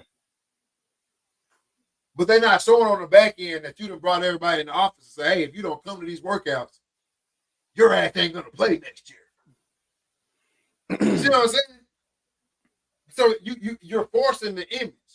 Yeah. We're gonna make sure that we have the most kids in the city at our summer workouts. So we make it mandatory. If you don't come, you don't get no PT. Or it might not be saying you don't get no PT, but it's an unwritten rule. It's an unsaid thing. It's implied. Yeah. You go on vacation during this week and this week. Now you third string. Make it make sense. I was starter or second string when the season ended. All through the spring workouts and the spring training when we building our team in the off season. But because I didn't come in and jump over the pads and run around the hoops with the 6th and 7th graders every day and do that rah-rah shit. Now I'm fourth stringer. My athletic ability somehow got worse. Because I didn't do what you said. You see what I'm saying? Like, and you can't tell me, like, there's no way in hell. There's no way in hell you gonna make me believe that we're building state champions with the 5th and 6th graders. I mean, you just can't make me believe it. No. You can't make me buy into that. In no way, shape, or form. There's nothing that you can have me and the 5th grader doing that's helping me win that shit. Sorry. It ain't going down. They don't have the capacity to even do a workout that's getting me ready to play a game, let alone win it all. If I came to you and sat in your living room, take off the contents of the situation. Take out the context, I mean, right? And let me just come sit in your living room and bust it down to you like this. I'm going to put your junior ass son or daughter through a workout that I would put a 5th grader through. And I'm going to turn them into a D1 athlete. What would you tell me sitting in your living room? You half-ass crazy. Get the fuck out. Get out. You honestly don't know what you're talking about. But if I say, if you come to all these summer workouts, it's going to build us into a state championship team. Now you eat it. Yeah. Now you in there waking him up, waking her up early. You know what I'm saying? Whatever. And then you show up, and little Johnny with the gimpy leg is out there running around. He's like, wait, what are we doing? What are we doing? And I get it. I get what you're trying to do. I get what y'all trying to do. But I'm just saying there's other ways in doing it. If I'm really running a program like that, like I'm really worried, I'm really trying to get my team. We got summer workouts. All non-football players, non-varsity football players, this what y'all doing. My varsity team, this what we do. Yeah. Period. Now, if I see that, I'm like, okay, y'all got something going. Y'all doing something now. But all this other shit, No. it's a money grab, bro. It's a cash grab. Because if that was truly the case, then why colleges don't have summer workouts? Because when I was in college, we had workouts, but it was the gym gonna be open from this time to this time. You come work out, sign in, and get your workout in, and then dip. Exactly. You had a date to show back up. You can come in and work out all on campus and all that through all the other days, and then it's a date where everybody show up. And guess what? When everybody showed up, wasn't no damn high schoolers out there with us. Wasn't no middle schoolers out there with us. They would have died. It wasn't no workout that a high schooler was gonna make it through. It wasn't no workout that a middle schooler was gonna make it through. Hell, grown ass So men we were getting ready for the season. Y'all just playing until August. But we gotta be here. Man, y'all in there playing. Y'all in there playing, man. No, I mean, like I said, I get what they saying or what they trying to say, but then again, the reason I don't respect it because it like I said before, it ain't for everybody. The consequences ain't for everybody. Because you can't tell me everybody. And hell, them summer workouts ain't for everybody. No, they're not. If I'm a high school coach, I would rather my all-star quarterback to be on the quarterback circuit, to go to the Kurt Herbstreit quarterback camp, go to the Peyton Manning camp, go to the what's it called, the big 300 or the top 300, whatever it's called, of all the quarterbacks in the country. Go to them, go to that shit during the summertime. I don't need to see you. All I need to know is you out there representing and getting your name out there and putting the school on the map. I'd rather you go do that shit and then come back when we get ready for when fall camp start. Then come back and show me what you done all summer long. Exactly. I don't need the other shit, bro. Checking in, if you especially them type of guys, right? Them type of guys that because you're not this type of guy if you're not putting in the work anyway. So you made yourself a known athlete or whatever, and you traveling around or whatever, you working out with this trainer and this trainer and this trainer. Bro, those guys can do more. You have to, as a coach, you have to have you have to be able to sit back and say that there's people out there that can do more for my players than I can. Yeah. Right? Like, if you're a great football coach, 9 times out of 10, you're not a great trainer. Right? Because you're spending all your time watching film, formations, personnel, all that shit. When are you learning how to train somebody in the weight room? See what I'm saying? I'm talking about a great coach. Outside of just putting the damn workout on the board and say follow it. That's what I'm saying. Like truly training somebody, not putting them through a workout. I'm talking about truly training. You got some coaches out there that can do it now, but most of them know it's not how it's gonna go. Why not? Especially your upper echelon athletes. Why not have them going to the guys who do this for real? Yeah. If my running back is lacking footwork, why am I wasting his time in the summer doing general drills? He needs to be doing footwork from the time the season over with or the school over with until we back. If he lacking his strength, he needs to be stronger by next season. That's it. If he lacking his speed, he needs speed training until next season. But what happens is you force these kids to do these summer workouts. They know in their head they need more. So now they're doing your summer workout. They going to doing another workout. Then they going to do speed training. And then somebody told them they need yoga to balance it all out. So now they working out 4-5 times a day. Yep. And they will get overused and burned out. Halfway through the season, they on the sideline with you. But they needed to be at them summer workouts. Yep.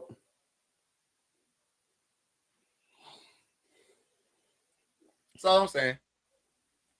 It's just hey, I know I'm delusional. Yeah, we the delusional brothers. Yeah, I gotta be careful what I say sometimes. I gotta remember I'm delusional. But no, this time of year, you see all that. You see all that shit, man, and it's crazy to me because the same people that say this shit be the same ones that be bigging up the stars. Oh, this got the 4-star, 5-star. I've said it before in this podcast. The stars don't mean shit. That just means you went to a lot of camps. That's my opinion. But for the people that hold stock in them, how you think those kids get those stars? It's going to camps. It's going to the 707 tournaments. It's being away from the school. During the summer, that's when the kid is away from the shit. On the circuit. He on the circuit.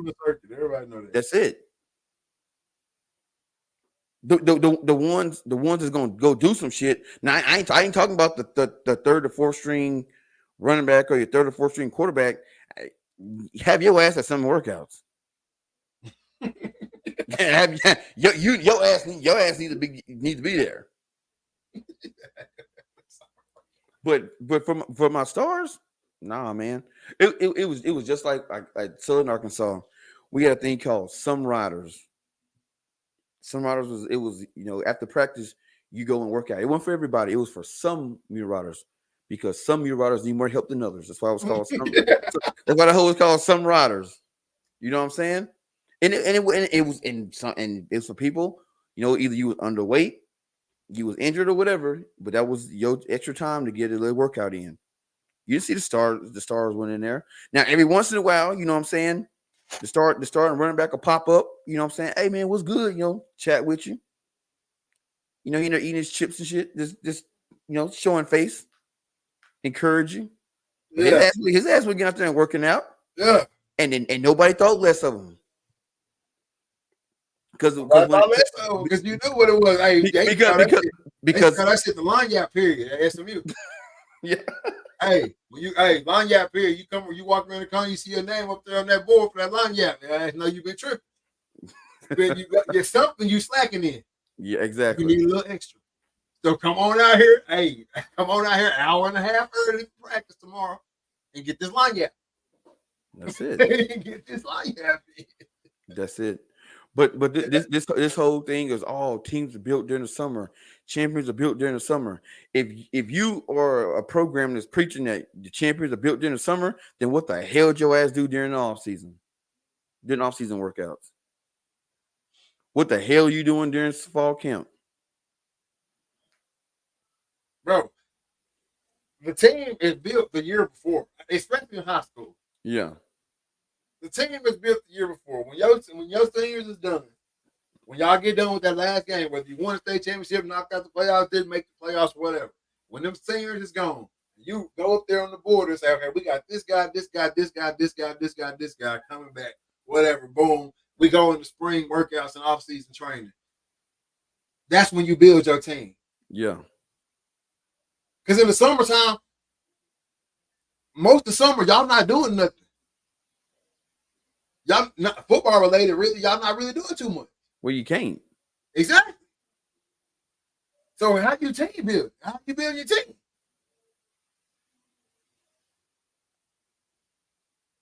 How you build your team? I walk around most of these high schools and don't look like you're doing too much in the damn weight room. I ain't gonna lie to you. You know what I'm saying? Like, see, don't look like you're doing too much in there. Your ass, bro, is not gonna let you anyways. Exactly. So like, it's a dead, another outdated ass statement, bro. That's it. Back in the day, coming to these summer workouts because your ass ain't going home and sitting on the couch all summer. But if in 2024, if you a dude that if I don't have you up here every day, you're gonna sit on the couch all summer. What are we talking about anyway? Yeah. We got a whole other problem to address. If I gotta have you up here to run around with these kids to make sure you getting something in the summer, we ain't winning no we ain't talking about state championships, no way. No. Oh no, there was a lady in that comment. She said, she goes, I can understand it. I could halfway understand it if you were a state championship contender. She said, but if your ass know y'all going 3-1, man, don't have them kids up there in the summertime. What's the point? What's the point? Because no matter what you do in the summer leading up to the season, the talent ain't there. You know the talent ain't there. But that's where we get the little Johnny syndrome, and this is why I hate Cinderella stories and shit. You know, I always say I hate Cinderella stories. People look at me like I'm crazy and shit. But Cinderella stories give people false ass hope to say stupid ass narratives and shit like this. That hope, I mean, yeah, the Cinderella story made people think, yeah, shit, we know we ain't got not one. Not only do we not have not one Division I player on this team, but we don't even got not one football player on this team. We got a bunch of cats that play football, but we ain't got not one football player on this team. But if we come in the summer and we all come together and we rep it out and we work it out together and we build this brotherhood, The football gods are gonna shine down on us, and we can David and Goliath any team out there. Then y'all go out there and get 70 put in your head. and then been yelling, number one in the state, all summer. You know what I'm saying? Winner mentality, all summer. Win on 3. 1, 2, 3, win. 1, 2, 3, state. Ain't Sniff State. Hey, you ain't Sniff County.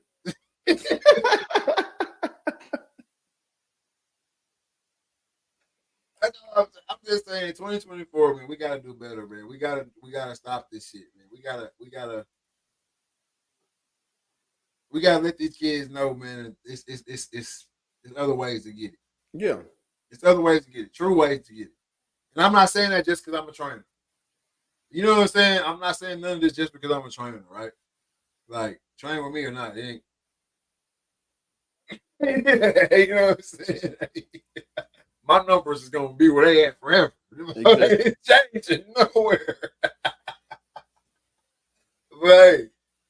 I just know I wish I would have had other than the summer workouts. Yep. A different avenue. And then I also wish I wouldn't have did so many workouts from summer too. Yep. I know what them seasons look like. And that's all I'm saying. But you forcing them into a meaningless workout. Meaningless wear and tear. For what? So you can say y'all have the most kids that summer workouts in the city. So you can say, look, even my best player on the team is up here every day during the summer. Is that a big enough goal star for you to potentially ruin somebody's career?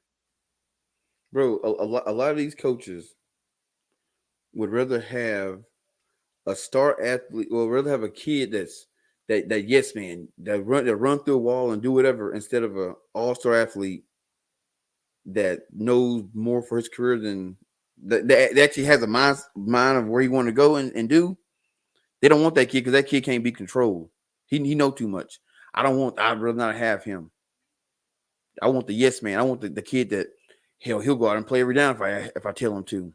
No. No, you know what? They don't want that kid whose parents say, "Hey, look here, you get 25 carries tonight. That's it. You better use them wisely because we know we ain't got shit in the tank on this team. He the only thing. So you get 25 carries. Let him get his shit and get him off the field. Shit, we going to Texas next year."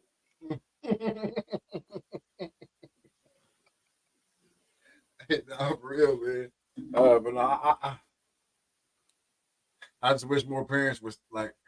It's hard to say because everybody ain't got the kid that would allow you to say what you needed to say to a coach that was telling you these workouts mandatory in the summer. Yeah. Like, everybody doesn't have that kid, and the person who has that kid don't want to say nothing because they don't want the community to feel like they abusing the, you know what I'm saying? Oh, you think your son bigger than a team? Yeah, he is. I'm glad you know. I'm glad we all on the same page. But you know, we talked about this shit before, bro. Why? If you are that guy, I don't care what level it really is, but it really you get ridiculed for it most in high school. If you are that dude, you know you that dude. Everybody around you know you that dude. Why can't it be known? Why can't you be like, hey, bro, like I'm that guy. I'm the reason we won that game. I went out there and had fucking 340 yards, 4 touchdowns, 3 interceptions, 6 sacks. That's me. Well, you're not humble enough, son. You humble yourself. No, I literally did that. I did it. Yeah, I literally did that. You're not bigger than a team. I didn't say that. I'm just telling you what I just did. But it's okay for you to get in the newspaper. Oh yeah, you know, such and such had 357 yards and 4 touchdowns. He's a hell of a kid. Why can't that kid say he's a hell of a kid? Exactly.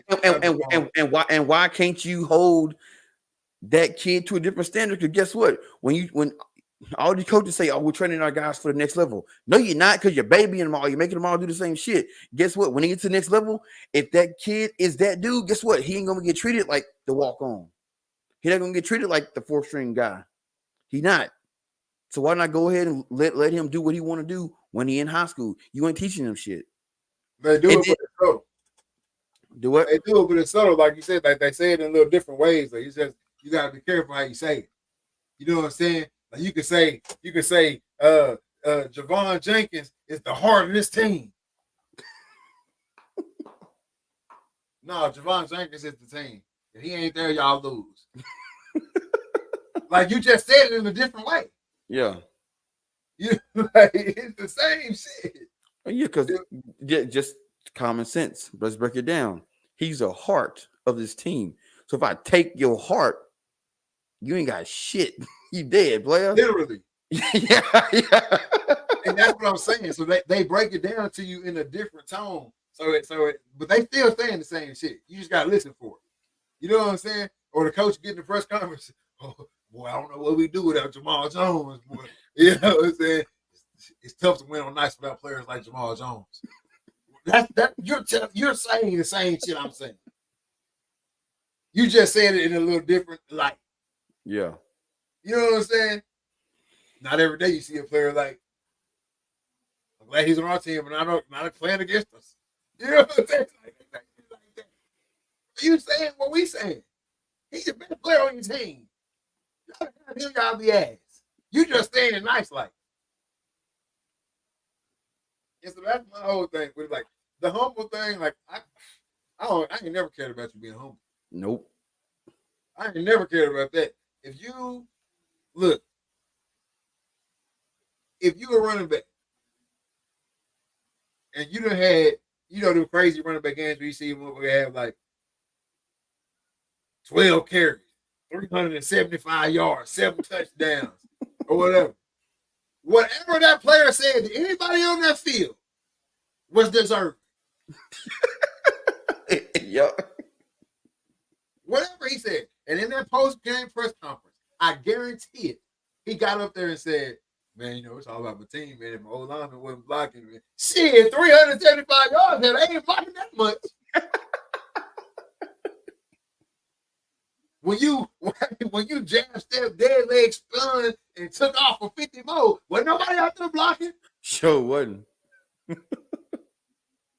Yards after contact was 175. And you over here talking about without my old line. Come on, man. I did that. You should be able to say, I did that. And I know they was up there trying.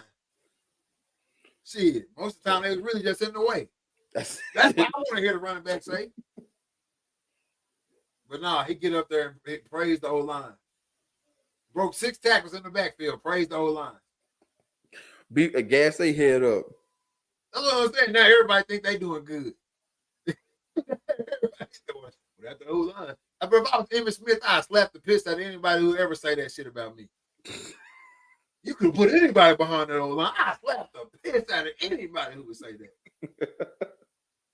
Because then you discredited my work. Yeah. Old lineman went down that field. When I shook your favorite player, left him standing still, the old lineman went down there blocking. Bro, I ain't gonna lie, bro. I love Emmitt Smith to death.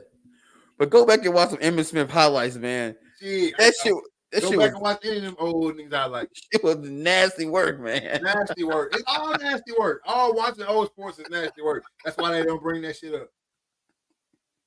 They buried ESPN Classic Channel. All this shit here and shoulder pads this goddamn big. And he over here, shoulder pads over here.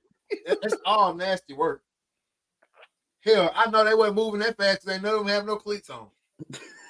That's what I really knew. I know AstroTurf was a whole different monster, but boy, y'all out there playing in tennis shoes, man. Y'all had that somewhere.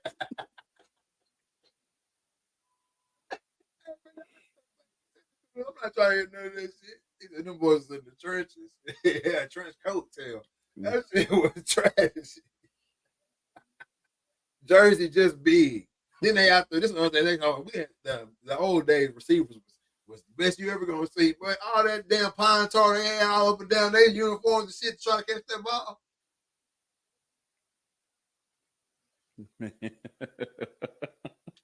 Bro, I used to see that shit all the time and be like, bro, y'all really want me to believe this the best y'all had to offer? My boy got 2 pounds of pine tar on his ass. You pulling up the pics? That shit was nasty work. It's crazy work. I'm trying to tell you.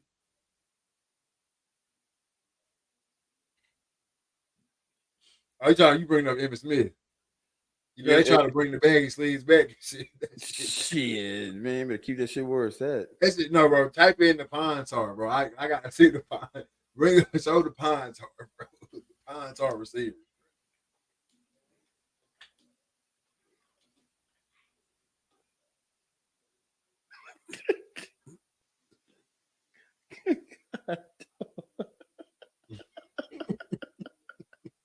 Hell no, I ain't never seen this shit before. Bro, yes, you had to. I know.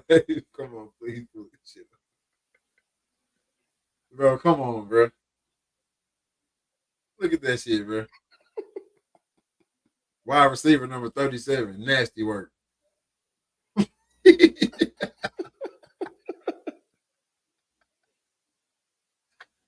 Hey man, come on, bro. They got the little Giants picture up there, but no, that's what they was doing back in the day for real, man. Nasty work. Hey, we about to wrap it up. We got to give away this 50.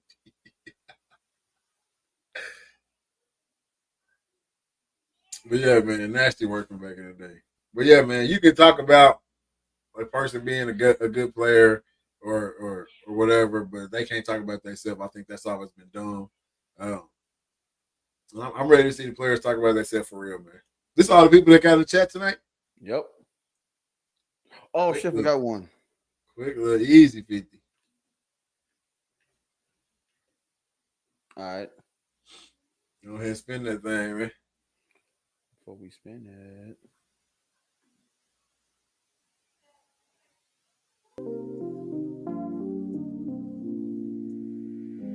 It's on the rock. Come on down. Reed Talking This Podcast.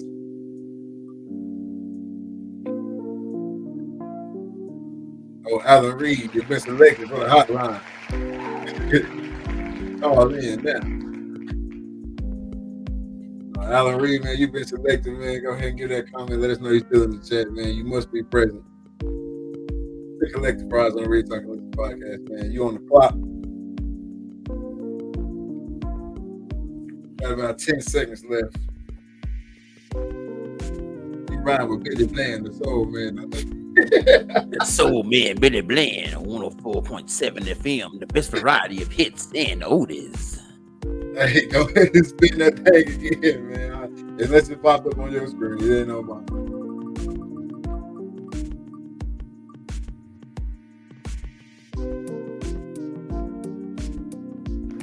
Oh, big hoop. Where you at? Get off my uncle. So, man, Billy Bland, your uncle. Hey.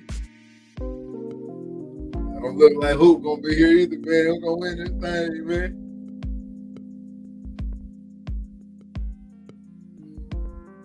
Spin that thing.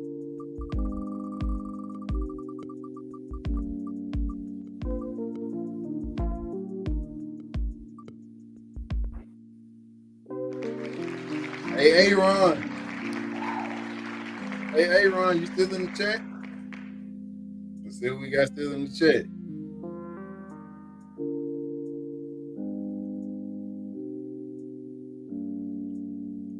Trying to give him a little extra time for the He delay. popped in. There you go. Right in my own girl.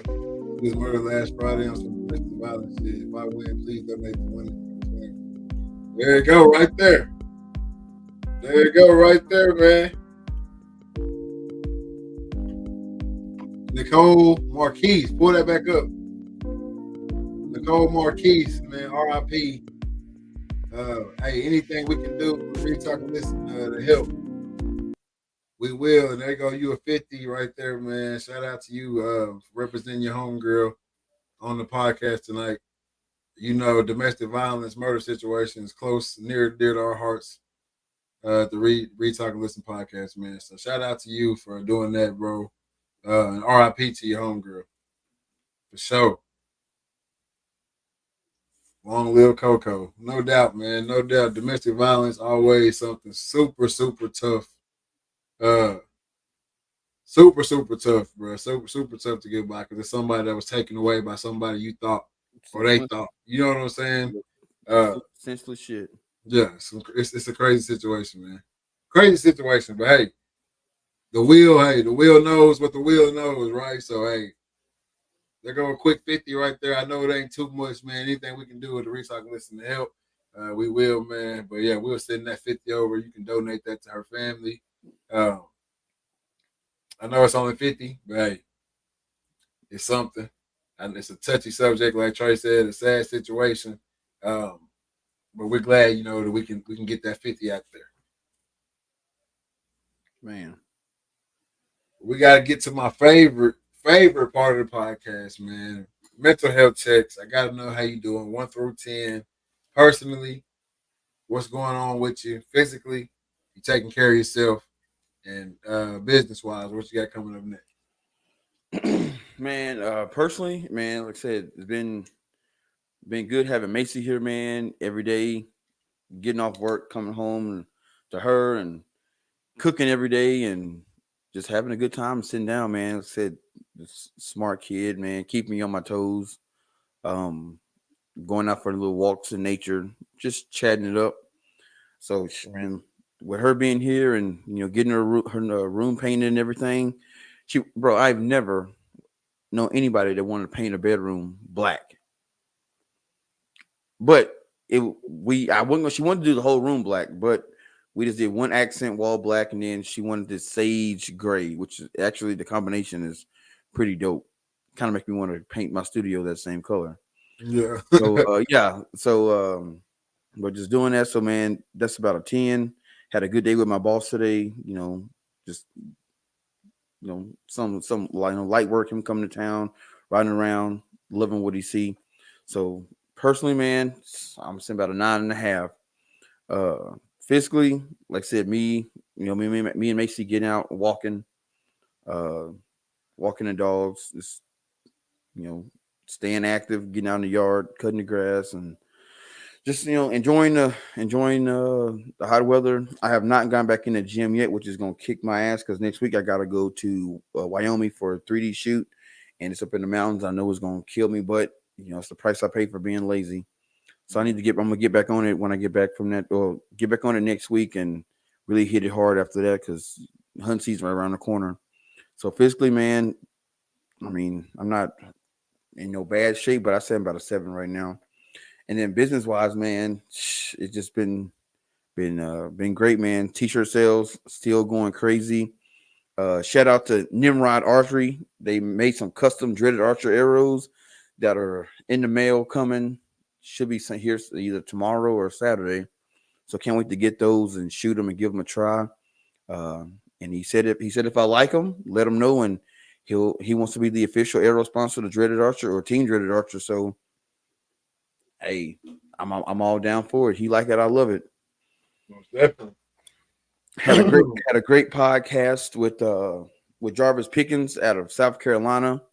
If you don't know him, get to know him, man. He's a cyclist, a CrossFitter who just got into archery, man. And just like everybody else who I know that have gotten into it, he shot an arrow. He shot a bow a couple times and got the bug, man. And he just in love with it. So go over to Carbon TV or Spotify, Apple Podcasts.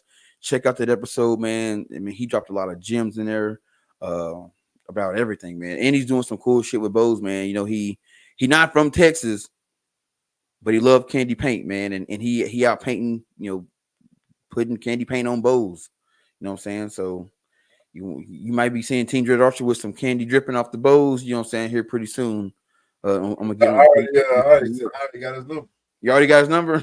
Yeah, hey, bro, he cool, man. So yeah, like I say, go listen to this show, man. It's a great show. I have a podcast next week with Classic Rat Co. They are a company that they 3D print shoulder mounts. If you're a hunter and you've had to go to a taxidermist and get your trophy mounted, you know it's a pretty penny. These guys are trying to cut the cost by doing 3D prints and replica. So if you got your wall mount at home, but they can make you a mini mount. You can have on your keychain a mini mount for your car, your tailgate on the little the ball, whatever. They can anything you want with your mount on it, they can pretty much make. So can't wait to talk to them guys and see how they're gonna revolutionize the world of taxidermy and 3D printing. And like I said, got some new designs coming out. Can't wait to get them out. And I'll be on the Joe Till's podcast Friday, so I can't wait for that. So, business wise, man, I'll say a 10. Man, there we go. Can't beat that with a stick, man. For myself personally, same old. Everything is everything, man. Just grinding it out. I give myself a 7-8 right there in that aspect. Physically feeling really good, man. Summertime is here. It's getting hot. We sitting about 85 right now in the humidity because the rain just will not go away out here. But nonetheless, the summertime is getting here, so I feel good every day. A lot more active than I am in the winter times. Everybody knows I hate the cold, so I'm in the house, whatever. But summertime is here, so a lot more activity. It's just up. Hey, June is mental health month. I'm praying for you boys. Hey, same here, man. Oh yeah. Right, we do the mental health checks every week, man. Right now, I didn't even know June was Mental Health Awareness Month, right? Men's mental health, and that's a big thing, right? So physically, man, I'm feeling good. I gotta give myself an 8-9 on the physical scale, man. Just loving this weather. Shorts and a t-shirt, can't beat that. And then business wise, man, definitely can't complain right there.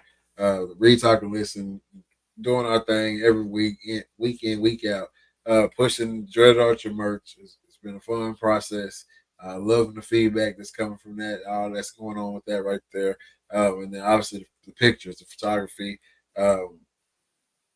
What can I say about that right now, man? I don't even want to say nothing about it because I don't want to mess it up. You know what I'm saying? But shout out to everybody that's doing the booking, everybody that's doing the sharing, the commenting, the posting, whatever you're doing, man. Keep doing it. It's all appreciated. But the Dreaded Archer merch, I think I might be a little bit more excited about the Dreaded Archer merch right now than anything. Maybe even more than you, just because it's like the creator side of it, right? The going back and forth. I'm always about the process of the shit. So the going back and forth that type of shit. It's the crossover. I had a guy. I showed him some new designs, and he was like, "Man, what does it got to do with hunting?" I said, "Man, it's a crossover, bro." I was like, "It's not just a shirt you can wear when you out at the range, So you can wear it at the range. You can wear it if you're going out to the bar. You can wear it, whenever. It's all around, man. It just cross over." He's like, "I kind of dig that."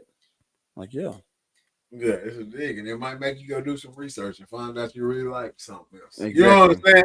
So I dig it. I dig it. And I'm all with it, man. So I'm hyped up, man. Business wise, I think I'm at a 9, the closest I've ever been to a 10 right now. So shout out to that. We're just gonna keep going up, man. Y'all keep supporting. We're gonna keep doing the little giveaways here and there. Throw a big giveaway in there. Whatever we gotta do, man. Just keep sharing, keep watching, keep doing your thing. We're gonna keep doing ours, man. Make sure y'all get over and follow all the pages at the RTL Podcast on Instagram, Read, Talk, and Listen on Facebook, Read, Talk, and Listen Podcast on YouTube, at the RTL Podcast or Read, Talk, and Listen Podcast on TikTok. Anywhere you can find us, type in Read, Talk, and Listen. I promise you'll get to us. Get over to the Spotify, get over to the Apple Podcast, all that good stuff, man. Find the Read, Talk, and Listen Podcast, download it, listen to it, share it. Tell everybody what you're watching, where you're watching, and why you're watching it over here on the Read, Talk, and Listen Podcast. You got any last words for the people, man? Yep, I got two things. So the first thing is we got a new listener who has gone back and listened to damn near every episode of the Read Talk Listen podcast in the last 2 weeks. Then they let me know they did that. Then they let me know that they took down notes, thorough notes of every episode, and they said for the most part we was on track on shit. But she wanted us to wanted me to let you guys know that Michael Jordan did win a championship at North Carolina in 1982. They beat Georgetown, and she noticed because she watched that game almost every day on VHS to this day.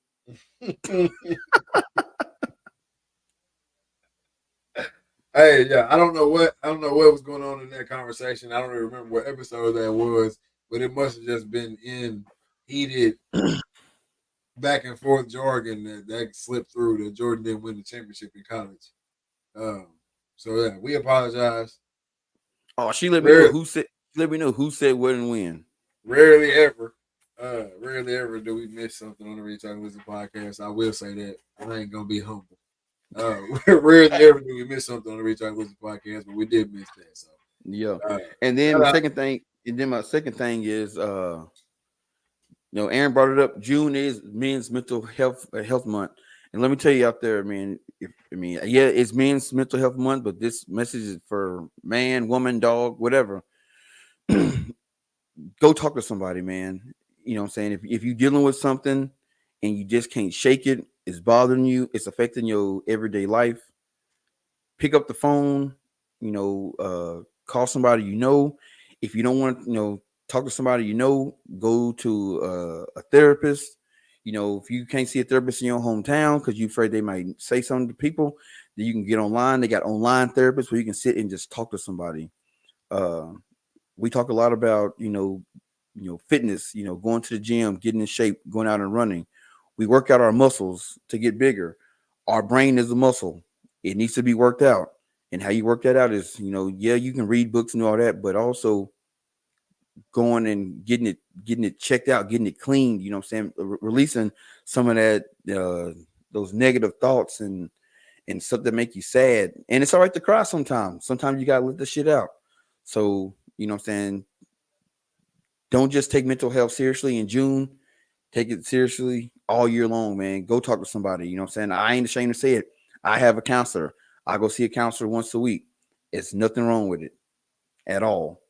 If you got a job, a lot of jobs will they give you like 10 or 15 free sessions. Take advantage of it. Even if you just use those 10 or 15 free sessions, use them and see what you get out of it. You might learn a lot about yourself.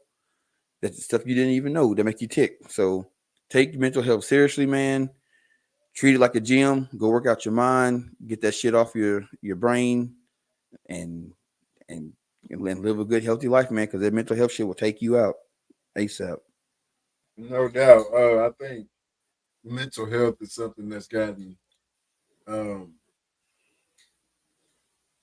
don't even want to say lost in the shuffle, but like, if you remember, like 2 or 3 years ago, probably more than that, probably 4 or 5 years ago, it was like a big mental health push, right? Where everything was mental health. If something happened, it's mental health. Oh, it's something else happened. Mental health. So people started being like, "Is mental?" You know what I'm saying? Like, is mental health really a big thing, right? Like a big, or is it just a crutch, right? Yep. So then I think 2024 now we're in a stressful era, right? We're in an era where everything's 100 miles an hour. Everybody's doing a million things. Everybody's got a million responsibilities. Like it's not like the old days. You know how we always play around and we always like in sports, back in the day you could put somebody out there on the court and hide them. Or you can put them out there in the field, or you can put them out there in left field and they'll be fine. You know what I'm saying? Like life was like that too back then. You could be a lackadaisical worker and not really have a grind about you back then and make a sustainable living in life. Yep. Today, if you want to sustain a life and especially a lifestyle where you can do extra things, then you have to do extra things. Yep. We start talking. We hear and watch videos of people 5, 6, 7 sources of income. Well, now that's 5, 6, 7. That's 5, 6, 7 jobs. So take the stress of your job and multiply that by 7. And then you got to think about each job got its own levels of its That's what I'm own saying. number of So like, stresses. so now I think we really run into a time where mental health is like a big statement, and it's like a half and half situation. You gotta have the people that say, okay, mental health, you got a real thing, you gotta take care of your mental health, you gotta work it out. Bert just said right there, you gotta diet your mind too. Be careful what you putting in there. Right, and all this stuff. And then you got the other half, just like, oh man, whatever, fuck, man. It's be tough, get right, man, get your mind right, whatever. You know what I'm saying? Like it's a half and half situation, which like I think mental health is the biggest health. Like because our bodies take care of themselves, right? Yeah. As long as you're not trashing your body's pretty much gonna take care of itself. You know what I'm saying? It's given everything that it needs to sustain itself. Yeah, we gotta help it out sometimes with medicine and stuff like that. But for the most part, your body can sustain itself. But nothing teaches you how to sustain your mental health. If you get sick, you go to the doctor, they give you a pill, they give you some drink, whatever it is, you take it, you use it, you get better. That's it. With your mental health, yeah, you can go to the doctor, they can give you something, but the thought's still there, right? It's like an engine in a car. If you treat it right, that car can run a long time, no doubt. Facts. Right, so like, if you're not taking care of your mental health, it automatically goes down. It trickles down the line, right? Like your mental health is the first thing to get knocked off. Once your mental health gets knocked off, now you're not going to the gym. Now you're not eating what you're supposed to be eating. Now you're drinking to try to fix that shit. You see what I'm saying? So that's why like mental health is the first thing on the list. I think when we first started this podcast, I don't know if we did it on the very first episode or not. I can't even remember if we was doing mental health checks on the very first episode or not. But we've been doing them since season 1 for sure. Yep. And I think that's why it was such a big deal for us to put that in this show. Because I remember we talked about it. We was like, not only can we, bounce it off each other, but whoever listens to this show, they can ask themselves that question. Yeah, exactly. Where you at? Where you at physically? You good? Where you at mentally? Where you know what I'm saying? What's going on? What's really going on in your personal life? You know what I'm saying? When you ride in the car and you're listening to a podcast and that question come up, what's the real answer? Yeah. So like I'm glad we started that. Like I say every time before we get to this part, my favorite part of the show. That ain't nothing. I'm just saying that's legitimately my favorite part of the show, just for the opportunity for somebody else to pick up. Yeah. And man, I had to check myself a couple weeks ago because you get in the habit. You see somebody and hey man, how you doing? And you just ready for them to say, "Oh, good, hey, good man, I peace out." Bro, for the first time ever, it ain't the first time, but it's the first time that I actually acknowledged it and caught myself. For my job, I'm in and out of gas stations all day. So I'm seeing people from all walks of life, man, homeless folks, rich folks, and everybody in between. Walk past the guy, he coming out the gas station, and I hit him with the, man, hey, how you doing? Thinking he was gonna hit me with a all good, brother, man, how you doing? And he hit me with a I'm doing shitty. And I was like, all right, man. And then I like, what'd you say? It's I'm doing shitty. And then we had a 15-minute conversation. He's run down all the shit he going through. Don't know me from Adam. Just somebody who asked how his day was going. He let me know it was shitty. And just, like I said, it broke it down to me what he got going on and all this shit. And I could do nothing to help him based on the situation he was in, but just listen. And when we got done, I was like, hey, man, I'm sorry, man, what you going through, bro. But hey, keep your head up. You know what I'm saying? Like, this shit will get better. And he's like, yeah, man, I needed that, man. Appreciate it. Boom. Didn't cost me no money. Didn't cost him no money. Just two people being humans and talking it out. And I ain't seen him since. I hope he doing good, man. Brother, if you come across this podcast, remember me over at the Get and Go. You with the dreadlocks. But yeah, and sometimes, man, if you think you ain't heard from somebody, call and check on them, man. Hey, bro, I ain't heard from you in a minute. How you doing? You know what I'm saying? Just check on folks, man, and don't let shit build up and snap. I don't know. we can talk all night about mental health shit, man. But just like I said, take care of your mind. Call your folks, check on them, make sure they're doing good. And if they tell you they ain't doing good, and if you can't do nothing but listen, just listen, man. And that go a long way. No doubt, man. No doubt. Hey, we are coming up to the summertime, man. Like we always say, with the heat brings the bullshit, right? Mercy, I don't know when y'all started it, but I came back tonight because I've taken loss after loss within the last year. It's 12 o'clock at night, but I stayed up for the first part. Got to be up at 4 a.m. Proud of y'all for it. Hey, man, we proud of you too, man. Hey, For real, bro. Appreciate it. Holla at us, man. Phone call away, text message away. Y'all know how I get. I won't pick that phone up too many times, man. But I'm always a call away. Just keep calling. All right? Keep calling.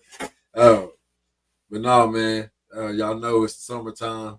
Y'all know what comes with the summertime. With the heat brings bullshit, man. Everybody stay vigilant. Keep those loved ones closer, man. Hug them a little tighter. Keep them a little closer, man. Keep them kids with you. You shouldn't see the same person on aisle 1, 2, 3, and 6. All right, it ain't that much coincidence in the world, man. Let's just pay attention, keep these babies safe, keep our family safe, keep our friends safe, and we're gonna be all right out here, y'all. We're gonna be all right. But with all that being said, this is season 6, episode 21 of the Reed Talking Listen podcast. I'm your host, Nick Reed, along with my brother and co-host Trey Reed, Killer Cam on the ones and twos. We are out.